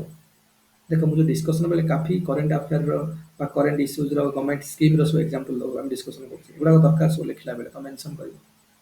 ମନେକର ଆମେ ସଏଲ୍ ହେଲ୍ଥ କାର୍ଡ କଥା କହିବା। ସଏଲ୍ ହେଲ୍ଥ କାର୍ଡର କନସେପ୍ଟ କ'ଣ? ଯେ ଗୋଟେ ତୁମେ ଯେଉଁ ଲ୍ୟାଣ୍ଡ ଅଛି, ତୁମର ଯୋଉଠି ଫାର୍ମିଂ କରୁଛ, ସେଇ ଲ୍ୟାଣ୍ଡରେ କ'ଣ ନ୍ୟୁଟ୍ରିଏଣ୍ଟ ଡେଫିସିଏଣ୍ଟ ଅଛି, କ'ଣ ନ୍ୟୁଟ୍ରିଏଣ୍ଟ ବହୁଳ ପରିମାଣରେ ଅଛି, କେଉଁ କଲ୍ଟିଭେସନ୍ ପାଇଁ ସେ ଲ୍ୟାଣ୍ଡ ଉପଯୋଗିତା ଅଛି, କି ଆମର ଯେଉଁ ଡେଜର୍ଟ ଯେଉଁ କ୍ରପ୍ ଆମେ କରିବା ପାଇଁ ଚାହୁଁଛନ୍ତି ସେଥିରେ ଆଉ କ'ଣ ନ୍ୟୁଟ୍ରିଏଣ୍ଟର ଆବଶ୍ୟକତା ଅଛି ତା ପାଇଁ। ତ ପୁରା ଆମ ଯେମିତି ଆମ ଶରୀରର କ'ଣ ପ୍ରୋବ୍ଲେମ୍ ହେଉଛି, ହେଲ୍ଥ କାର୍ଡ ଆମର ଆମେ କରୁଛୁ, ଆମେ କ'ଣ ପ୍ରୋବ୍ଲେମ୍ ହେଇଛି କ'ଣ ନାହିଁ ଚେକଅପ୍ କରୁଛନ୍ତି, ସେଇଭଳିଆ ସଏଲ୍ର ଚେକଅପ୍ ବି ହେବ। ତେଣୁ ତା ପାଇଁ ଗୋଟେ କାର୍ଡ ଇସ୍ୟୁ କରାହେବ। ତୁମେ ଜାଣିଗଲ ଯେ ତା ଇଏରେ କ'ଣ କ'ଣ ଅଛି, କ'ଣ କ'ଣ ଦେବ, ତମ ଭିତରେ ପୁରା ଜିନିଷ ଆସିଗଲା, ପୁରା ତା ଭିତରେ ସଏଲ୍ର ହେଲ୍ଥ ଜାଣିକି ଟେଷ୍ଟ କରାହେଉଛି। ତେଣୁ ସଏଲ୍ ହେଲ୍ଥ କାର୍ଡର ସ୍କିମ୍ ଭାରତ ସାରା ଲଗେଇଲେ ସରକାର।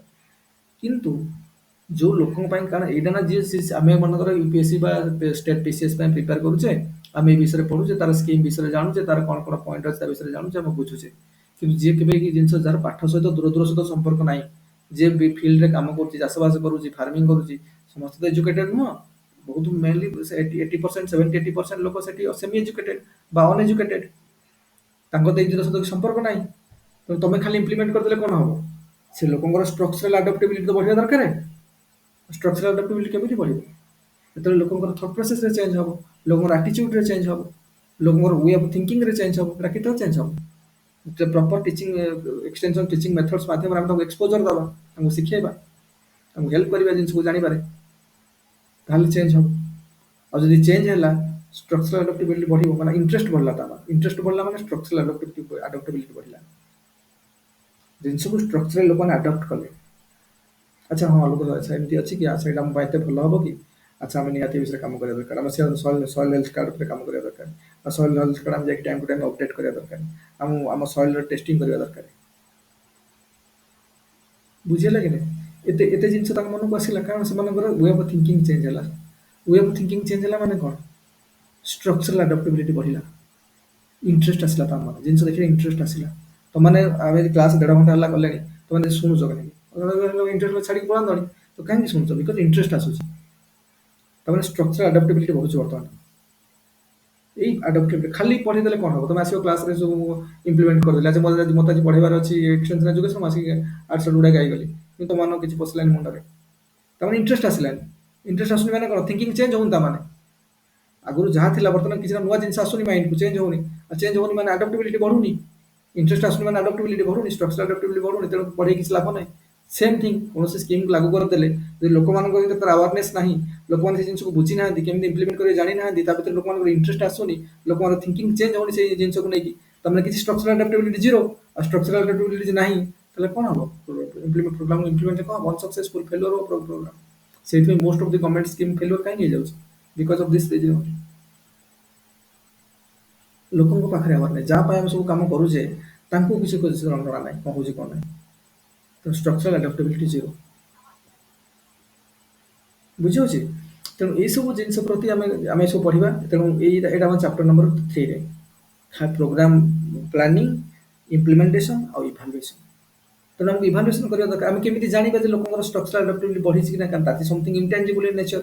ତେଣୁ ଆମେ ଇଭାଲୁଏଟ୍ କରିବା ଲୋକଙ୍କର ଆକ୍ସନକୁ ଇଭାଲୁଏଟ୍। କାରଣ ଲୋକଙ୍କର ଆକ୍ସନ ପଜିଟିଭ ହେଇଥିବ, ବୁଝିଥିବେ, ଜିନିଷକୁ ଇମ୍ପ୍ଲିମେଣ୍ଟ କରିଥିବେ, ତାଙ୍କର ଆକ୍ସନ ଆପ୍ରୋଚରେ ଚେଞ୍ଜ ହେଇଥିବ, ଥିଙ୍କିଂ ଲେଭେଲରେ change, those things will be converted to interest, interest will be converted to desire, desire will be converted to conviction, conviction will be converted to action। ତେଣୁ ସେ ଅନୁସାରେ ଆକ୍ସନକୁ ଆନାଲିସିସ୍ କଲେ ଆମକୁ ଜଣାପଡ଼ିଯିବ। ସେଥିପାଇଁ କେମିତି? ଆମେ ଖାଲି ବସିଦେବା, ତା ପାଇଁ ଫିଡବ୍ୟାକ୍ ଦରକାର, ତାର ଆନାଲିସିସ୍ ଦରକାର, ତେଣୁ ଇଭାଲୁଏସନ୍ ଦରକାର।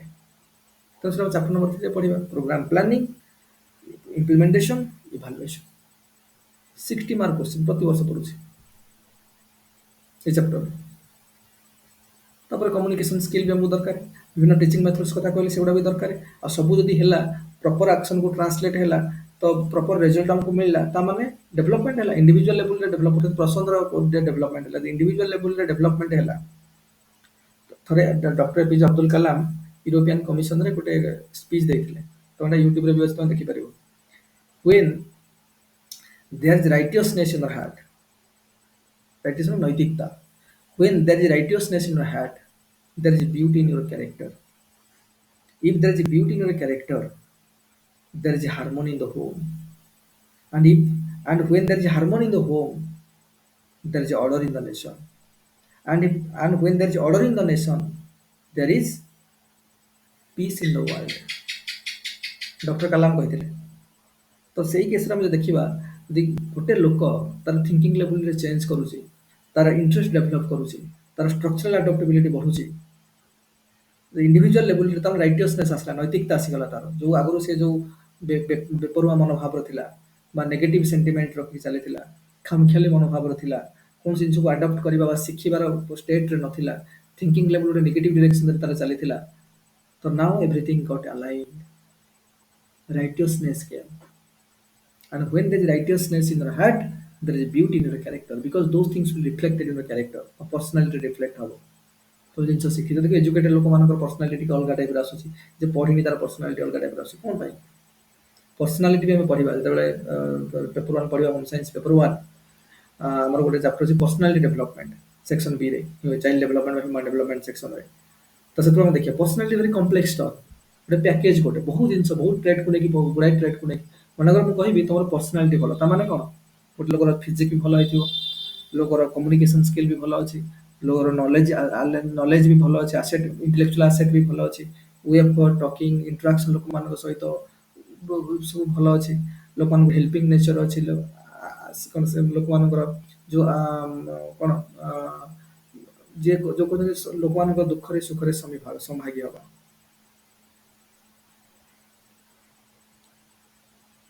ଭେରି ସିମ୍ପାଥେଟିକ୍ ଇନ୍ ନେଚର ଯୋଉମାନଙ୍କର, ବୁଝିହଉଛି।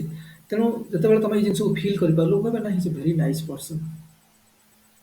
ମହାତ୍ମା ଗାନ୍ଧୀ ହେଉଛି ଭେରି ନାଇସ୍ ପର୍ସନ। କ'ଣ ପାଇଁ? ତାଙ୍କର ଗୁଡ଼ାଏ କ୍ୟାରେକ୍ଟରକୁ ନେଇକି ତାଙ୍କୁ ନାଇସ୍ ଆମେ କହୁଥିଲେ, ଖାଲି ନୁହେଁ ଯେ ସେ ଭଲ ଲୋକ ଥିଲେ ବୋଲି, ଲୋକମାନେ ଭଲ କଥାବାର୍ତ୍ତା କରୁଥିଲେ ଆମେ ତାଙ୍କୁ କହୁଛେ ଭଲ ଲୋକ, କି ତାଙ୍କର ବହୁତ ଗୁଡ଼େ ନଲେଜ ଥିଲା ବୋଲି ଆମେ ତାଙ୍କୁ କହୁଛେ ଭଲ ଲୋକ, କି ଲୋକଙ୍କୁ ସେ ହେଲ୍ପ କରୁଥିଲେ ବୋଲି ଆମେ ତାଙ୍କୁ କହୁଛେ ଭଲ ଲୋକ, କି ସେ ଭଲ କଥାବାର୍ତ୍ତା କରିପାରୁଥିଲେ ବୋଲି ତାଙ୍କୁ ଆମେ ଭଲ ଲୋକ, ଭଲ ସ୍ପିଚ୍ ଦେଇପାରୁଥିଲେ ଭଲ ଲୋକ କହିବା। ସେମିତି ନୁହଁ ନା, ଆମେ ଲୋକଙ୍କୁ କହୁଛେ very gentle person, very personality wise very nice person ଆମେ କହୁଛନ୍ତି। ଆମର ଗୁଡ଼ାଏ ଟ୍ରେଡ୍ ତାଙ୍କର ବହୁତ ଭଲ, ଯୋଉଟା ଆମକୁ ପସନ୍ଦ ଆସୁଛି। ଇଜ୍ ଏ ଇଣ୍ଟେଲେକ୍ଚୁଆଲ ପର୍ସନ, ଏମିତି ବହୁତ ଇଣ୍ଟେଲେକ୍ଚୁଆଲ ପର୍ସନ ଅଛି ଆମେ ତାଙ୍କୁ ଥୋଡ଼ି ଭଲ କହୁଛନ୍ତି। ଇଣ୍ଟେଲେକ୍ଚୁଆଲ ପର୍ସନ ହେଇକି ଚୋରଟା ହେଇଥିବ, ବହୁତ ଇଣ୍ଟେଲିଜେଣ୍ଟ ହେଇଥିବ କିନ୍ତୁ ଚୋରଟା ହେଇଥିବ, ମୋରାଲ ନୈତିକତା କିଛି ନାହିଁ, ମୋରାଲିଟି ଜିରୋ, ଆଣ୍ଟି ସୋସିଆଲ କାମ କରୁଥିବ। ଆଉ ପ୍ରତି ଆଣ୍ଟି ସୋସିଆଲ କ୍ରିମିନାଲ ଗୁଡ଼ାକ ବି ବହୁତ ଇଣ୍ଟେଲିଜେଣ୍ଟ, ତମେ ଇଣ୍ଟେଲିଜେଣ୍ଟ ନହେଲେ କ୍ରିମିନାଲ ଜିନିଷ କରିପାରିବନି। ନଲେଜ ତାଙ୍କର ବହୁତ ବେଶୀ, ଟେକ୍ନିକ ଭଲ ଜାଣିଛନ୍ତି କିନ୍ତୁ ମୋରାଲିଟି ଜିରୋ, ତାକୁ ନେଗେଟିଭ ୟୁରେ ଖର୍ଚ୍ଚ କରୁଛନ୍ତି, ୟୁଜ୍ କରୁଛନ୍ତି। ତେଣୁ ସେଗୁଡ଼ାକୁ ତ ଆମେ ଭଲ ପର୍ସନାଲିଟି ବୋଲି କେବେ ବି କହିବାନି। ତେଣୁ ସବୁ ଗୁଡ଼ାଏ ଟ୍ରେଡକୁ ନେଇକି ପର୍ସନାଲିଟି ଆମେ କହିବା କଥା। ତେଣୁ ସେଇ ଅନୁସାରେ ଗୋଟେ ଲୋକର ପର୍ସନାଲିଟି କେତେବେଳେ ଚେଞ୍ଜ ହବ?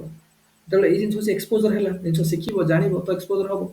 ତ ଯେତେବେଳେ ଗୋଟେ ଲୋକର ତା ନିଜର ରାଇଟିୟସନେସ୍ ଆସିଲା ତା ହାର୍ଟ ଭିତରେ, ଜିନିଷ ଶିଖିଲା ଜାଣିଲା, ସେ that will lead two harmony in the home, harmony in the home lead two order in the nation, piece in the world, lead two piece in the world. ତାମାନେ ଗ୍ରାଜୁଆଲି ଗୋଟେ ଲେଖୁ ଷ୍ଟେଜରୁ ଆରମ୍ଭ ହେଇକି ଏଇଟା ଯଦି ଏମିତି ପ୍ରତି ଲୋକଙ୍କର ସଚେତନତା ଏଇଭଳିଆ ବଢି ଚାଲିଲା, ରାଇଟିୟସନେସ୍ ଆସିଲା, ନୈତିକତା ଆସିଲା, ୱେ ଅଫ୍ ଥିଙ୍କିଂ, ଦେଖିବାର ନଜରିଆ ପର୍ସପେକ୍ଟିଭ ଚେଞ୍ଜ ହେଲା, ପଜିଟିଭ ଡିରେକ୍ସନ ଆଲାଇନମେଣ୍ଟ ହେଲା, ତ ସେଇ ଅନୁସାରେ ଇଣ୍ଟରେଷ୍ଟ ଆସିବ, ତ ଚେଞ୍ଜ ହବ। ଇଣ୍ଟରେଷ୍ଟ ଆସିଲା ମାନେ ଡିଜାୟାର କନଭିକ୍ସନ ଆସିବ, ଆକ୍ସନକୁ ଟ୍ରାନ୍ସଲେଟ ହବ, ତାମାନେ ଷ୍ଟ୍ରକ୍ଚରାଲ ଆଡାପ୍ଟିବିଲିଟି ବଢିବ। ତାମାନେ ପୁରା ଯଦି ଆମେ ଦେଖିବା, ଯଦି ପୁରାକୁ ସମରାଇଜ କରିବେ ଯେ ଡିସ୍କସନକୁ, ତାହେଲେ ଆମକୁ ଲୋକମାନଙ୍କୁ ଚେଞ୍ଜ କରିବାର ଅଛି। ତାମାନେ ଯୋଉମାନେ ଇଗ୍ନୋରାଣ୍ଟ, ଯୋଉମାନେ ସେମି ଏଜୁକେଟେଡ, ଯୋଉମାନେ ଅନଏଜୁକେଟେଡ, ଯୋଉମାନେ ରୁରାଲ ଏରିଆରେ, ଯୋଉମାନେ ହିଣ୍ଟରଲ୍ୟାଣ୍ଡରେ, ଯୋଉମାନେ ଟ୍ରାଇବାଲ ଏରିଆରେ ରହୁଛନ୍ତି, ସେମାନଙ୍କୁ ଆମକୁ ଚେଞ୍ଜ କରିବାର ଅଛି। ତାଙ୍କର ଆଟିଚ୍ୟୁଡକୁ ଚେଞ୍ଜ କରିବାର ଅଛି, ତାଙ୍କର ଦେଖିବାର ନଜରିଆକୁ ବା ଲାଇଫ ପ୍ରତି ଦେୟାର ପର୍ସପେକ୍ଟିଭ ଟୁୱାର୍ଡସ ଲାଇଫକୁ ଚେଞ୍ଜ କରିବାର ଅଛି। କାରଣ ବହୁତ ଲୋକ ଭାବୁଛନ୍ତି ଆମ ଭାଗ୍ୟରେ କିଛି ନାହିଁ, ଆମର ଭାଗ୍ୟରେ ଇଏ ଅଛି ତ ଆମେ ଏଇଭଳିଆ ଭାଗ୍ୟକୁ ଦୋଷ ଦେଇକି ଚଳୁଛନ୍ତି। ଏତେ ଜିନିଷ ତାଙ୍କ ପାଇଁ ଅଛି ବିଭିନ୍ନ, ମୁଁ ଗୋଟେ ଏକ୍ସାମ୍ପଲ ଦେଲି, ସବୁ ସେକ୍ଟର ଆମକୁ ଆମେ ବହୁତ ୟାର ଏକ୍ସାମ୍ପଲ ନେଇପାରିବୁ। ବହୁତ ଆଟ୍ରୋସିଟିଜ ମହିଳାମାନଙ୍କ ପ୍ରତି ହଉଛି ଟ୍ରାଇବାଲ ଏରିଆରେ ବା ବିଭିନ୍ନ ଏରିଆରେ, କିନ୍ତୁ ବହୁତ ଲୋକ ଚୁପ୍ ଅଛନ୍ତି, ତାଙ୍କର ଏଟାକୁ ନିଜର ଡେଷ୍ଟିନି ବୋଲି ଭାବି ଦେଇଛନ୍ତି, କାରଣ ଏ ଜିନିଷ ଜାଣିନାହାନ୍ତି ଏତେ ଜିନିଷ ସିଷ୍ଟମ କରିହବ ବୋଲି। ତେଣୁ ଏଇ ଜିନିଷକୁ ଲୋକଙ୍କ ପାଖରେ ଆମେ ପହଞ୍ଚଉଛେ, ତାଙ୍କର ଆଟିଚ୍ୟୁଡକୁ ଚେଞ୍ଜ କରୁଛେ, ତାଙ୍କୁ ଦେଖିବାର ନଜରିଆ ଚେଞ୍ଜ ହଉଛି, ମନ ଭିତରେ ଇନ୍ସପିରେସନ ଆସୁଛି, ମନ ଭିତରେ କ'ଣ ମାନେ ଷ୍ଟ୍ରକ୍ଚରାଲ ଆଡାପ୍ଟିବିଲିଟି ବଢୁଛି। ତା ମାନେ ଏହାର ଉଦ୍ଦେଶ୍ୟ ହେଲା ଯେ ଏକ୍ସଟେନସନ ମାଧ୍ୟମରେ, ଏକ୍ସଟେନସନ ଏଜୁକେସନ ମାଧ୍ୟମରେ ଆମେ ଲୋକମାନଙ୍କର ଷ୍ଟ୍ରକ୍ଚରାଲ ଆଡାପ୍ଟିବିଲିଟିକୁ ବଢଉଛେ। विभिन्न टेक्निक यूज करके माने कौन ऑप्टिमल कम्युनिकेशन स्किल को हमर यूज करके विभिन्न प्रोग्राम प्लानिंग करके ताको इम्प्लीमेंट करके तार प्रॉपर इवैल्यूएशन करके इफ एनी शॉर्टकमिंग्स अछि जदि ताको माने इवैल्यूएशन कले रेक्टिफाई हो करके विभिन्न टीचिंग मेथड्स यूज करके हमर मेन इंटेंशन हो लोक मानकर एटीट्यूड रे चेंज हो लोक मानकर way of approach towards life रे चेंज हो सो दैट लोक मानकर मन इंटरेस्ट आसी ता माने स्ट्रक्चरल अडैप्टेबिलिटी बढ़िबो स्ट्रक्चरल अडैप्टेबिलिटी बढ़िले इंटरेस्ट आसिला इंटरेस्ट आसीगला इंटरेस्ट आसिला स्ट्रक्चरल अडैप्टेबिलिटी बोलला ना interest leads to desire desire leads to conviction and conviction leads to action positive action and which will be get the result that is expected जहाँफल कि individual growth हम financially socially individual growth हेल्ले community भी growth हम community growth हेल्ले national perspective हो national development हो ये जब हम कह डॉक्टर कलाम गोटे थिला आ गोटे कोटेशन थिला तो यूट्यूब रे देखुथिबो national perspective index equal to A plus B plus C ये हूँ कौन ना केते फाइनेंशियल ग्रोथ है जीडीपी रे केते ग्रोथ है इकोनॉमिक डेवलपमेंट केते है जीडीपी रे ग्रोथ है बी हूँ कौन जो बीपीएल तले बिलो पॉवर्टी लाइन रे जते लोक अछंती सेमाने केते अपलिफ्ट होची सेमानकर प्रति वर्ष हम केते लोक को अपलिफ्ट करके माने पॉवर्टी लाइन ऊपर को उठाउछंती सी हूँ कौन वैल्यू सिस्टम माने जॉइंट फैमिली माने कर इंडिया गोटे आम ट्राडिशन जॉइंट फैमिली कि ग्राजुअली बर्तमान देखो modern society joint family disintegrate कर बर्तमान लोक मैंने nuclear family single parent family convert हो काफी वेस्टर्नाइजेशन हो इंडियन सोसाइटी बर्तमान जो आम जॉइंट फैमिली समस्त मिलमिशिक रही जो आनंद था जो से जिन भूली गले बर्तमान now we are very our life is solitary life now we are living alone husband wife दी जन रोचंती बेले हजबैंड वाइफ भी सेपरेशन हो जाउछ तो ओनली वाइफ रोचे छुआ मानक नहीं हजबैंड रोचे छुआ सहित तो सिंगल पेरेंट फैमिली डिवोर्स हो जाउछ लोक अनमेरिड रहा पसंद करें आजिकल समय तो ये टाइप जो हूँ बर्तमान यहाँ कि ठीक नुह आम जो समस्त मिलमिशिक रही जो कल्चर थी जो भैल्यूज थी रिस्टोर हवा दरकार से केते परिमाण में रिस्टोर कर केते परिमाण राइटियसनेस डेभलप करुँचे केमी आसो लोक मान केमी आसो ये टीचिंग मेथड मध्यम मनकर लोक जिते रूराल एरिया रोचे जिते से नुआ टेक्निक शिखिले जानिले तो से कौन है से कम कर कौशल चेंज है स्किल सेट चेंज है स्किल सेट चेंज है प्रोडक्टिविटी बढ़ला प्रोडक्टिविटी बढ़ला प्रॉफिट लेवल बढ़ला तो पैसा आसला पाख फाइनेंशियली इंडिपेंडेंट बनले फाइनेंशियली स्ट्रांग बनले फाइनेंशियली स्ट्रांग बनले सोशल स्ट्रांग बनले तमाने बीपीएल तलु जो लोक मैंने दिने करि पारु नथिले बा तांको एक्सेस मिलु नथिला एते पैसा इनकम हे पारु नथिला now they are getting uplifted BPL line ऊपर बर्तमान पळे आसिले कलाम को भाषा से भी तो गोटे नेशनल डेवलपमेंट तो सेटा गोटे ये that was the one aspect they are also contribute तो बहुत ही ऊपर उठले they are contributing to GDP also because they will give income tax ता सहित से विभिन्न कमोडिटी भी किनी पारिबे हमारे पैसा आसिला आम विभिन्न प्रकार कमोडिटी किनी पारिबा विभिन्न प्रकार बहुत durable commodity daily uses commodity आम सब किनिबा आ जते आम किनला मनकर आम पैसा आसीगला आम टीवी फ्रिज टू आरंभ करके पूरा ड्यूरेबल कमोडिटी जो बहुत दिन मध्य लास्टिंग कर तो से कमोडिटी आम किनले आ से किनला मान से तो जीएसटी लगी ना से पैसा क्या पाक जाऊँ गवर्नमेंट टैक्स नौ पुणी इंडियन टैक्स लगी तमाने आमर जिते आम फाइनेंशियल स्ट्रांग बनूचे आम जो प्रस्पेरिटी होमें फाइनेंशियल स्ट्रांग बनूचे से आम विभिन्न प्रकार जिन को अफोर्ड कर फाइनेंशियल स्ट्रांग बनला अल्टीमेटली पैसा आम जिते जिन अफोर्ड करवा किणवा तो अल्टीमेटली पैसा क्या पाक जाऊँ देश पाक जाऊँ तो आम देश भी डेवलपमेंट होना से तो वाजपेयी कहते जड़े तो निजर डेस्टिनी बदलुचे एकुटिया तार डेस्टिनी बदलुचे सहित देशर डेस्टिनी भी बदलुचे से अनुसार आम जो स्ट्रांग बनले तो से अनुसार देशर भी स्ट्रांग बनूचे कम्युनिटी भी स्ट्रांग बनूचे देशर भी स्ट्रांग बनूचे अरे बुझा पड़ा ना नहीं जो क्लास आम डिस्कसन कले अरे क्लारिटी आसला तो तुमको गोटे बेसिक पर्सपेक्टिव डेभलप कला तो जिनसा कौन एक्सटेंशन एजुकेशन माने कौन हम कौन पढ़ा हम कौन ए क्लारिटी किसी तो गोटे छवि आखि आगे आंकी ही गला तो कि गोटे छवि आखि आगे झलसी उठुछ ना नहीं that was the need of this class our coming class will start chapter by chapter okay बुझा पड़ला Yes. so this is the end of the session we'll start next class में पुणी कहबे स्टार्ट करबा तो आज क्लास रा basic intention थिला to just picturise the what extension education all about and what we are going to learn in these 6 chapters of extension education. That was the basic intention to just picturize the things behind us, what we need to learn, learn the entire extension education chapters. जहाँ भी chapter 6 chapters अच्छी चित्र में कौन कौन पढ़िबा, we need to learn know about them. Then one by one we'll start and we'll start solving the past years questions also along with it. ଏବେ କିଛିଟା clarity ଆସିଲା କି ନାହିଁ ଯୋଉମାନେ କିଛି କେବେ ଏକ୍ସଟର୍ନାଲ ଏଜୁକେସନ ଜାଣିନଥିଲ ଏବେ ଷ୍ଟାର୍ଟିଂ ଗୋଟେ କ୍ଲାରିଟି ଆସିଲା ତ what eat is all about ହଁ Yes, sir. ओके तो क्लास एंड करवा बर्तमान ମୁଁ କମିଂ କ୍ଲାସରେ ପୁଣି କହିବି ଆଉ ତମମାନଙ୍କର ଆଜି ଯୋଉ କ୍ଲାସ ହବ ସନ୍ଧ୍ୟାବେଳେ ଆମର ସବୁ ପଲିଟିର ପାଷ୍ଟ ପେପର ଡିସ୍କସନ ହବ ପାଷ୍ଟ ଇୟର କ୍ୱେଶ୍ଚନ ଡିସ୍କସନ ହବ ତମର ଯଦି କ୍ଲାସ କରିବାରେ ଥିବ ମୁଁ ତମକୁ ଲିଙ୍କ ପଠେଇଦେବି କୌଣସି ମ୍ୟାଣ୍ଡେଟୋରୀ ନାହିଁ କ୍ଲାସ କର ବୋଲି ଯଦି ତମକୁ ଇଚ୍ଛା ହବ ଯେ ହଁ ପଲିଟିରେ କ'ଣ କ'ଣ କ୍ୱେଶ୍ଚନ ସବୁ ପଡ଼ିଥିଲା ମୁଁ ଜାଣିବା ପାଇଁ କାରଣ ପ୍ରାୟ ପିଲାଙ୍କର ପଲିଟିର ଷ୍ଟ୍ରଙ୍ଗ ଥାଏ ଯଦି ତମେ ଜାଣିବା ପାଇଁ ଚାହିଁବ you can attend the class also ଯୋଉଟା ଇଭିନିଂରେ ହବ ତମ ଇଚ୍ଛା ପଡ଼ିବ ଏମିତି କୌଣସି ମ୍ୟାଣ୍ଡେଟୋରୀ ନାହିଁ ଜାଣିଲେ କ'ଣ କି ହଁ ଏତେ ସବୁ ଜିନିଷ ଅଛି ଏମିତି ଏମିତି ସବୁ ଅଛି ତ ଗୋଟେ ଆମକୁ ଆଇଡିଆ ମିଳିବ ଆଚ୍ଛା ଏତେ ଜିନିଷ ଆମକୁ ପଢ଼ିବାକୁ ପଡ଼ିବ ଏମିତି ଜିନିଷ ସବୁ ଅଛି ତ ଗୋଟେ କ୍ଲାରିଟି ଆସିବ ଗୋଟେ ମନ ଭିତରେ ଗୋଟେ ଯୋଉ କହୁନାହାନ୍ତି ଗୋଟେ ଯୋଉ ଆଟେନସନଟା ଗ୍ରାବ୍ କଲା ମାନେ ଯୋଉ ଇଣ୍ଟରେଷ୍ଟ ଆସିବ ସେଇ ଜିନିଷଟା ଇଣ୍ଟରେଷ୍ଟଟା ଡେଭଲପ ହବ ସେମିତି ସବୁ ଅଛି କି that is the only thing ତମ ଇଚ୍ଛା ହବ ଯଦି କରିପାରିବ ନହେଲେ କୌଣସି ମ୍ୟାଣ୍ଡେଟୋରୀ ନାହିଁ ତମ ପାଇଁ ହେଲା because it completely for this year prelim only ହେଲା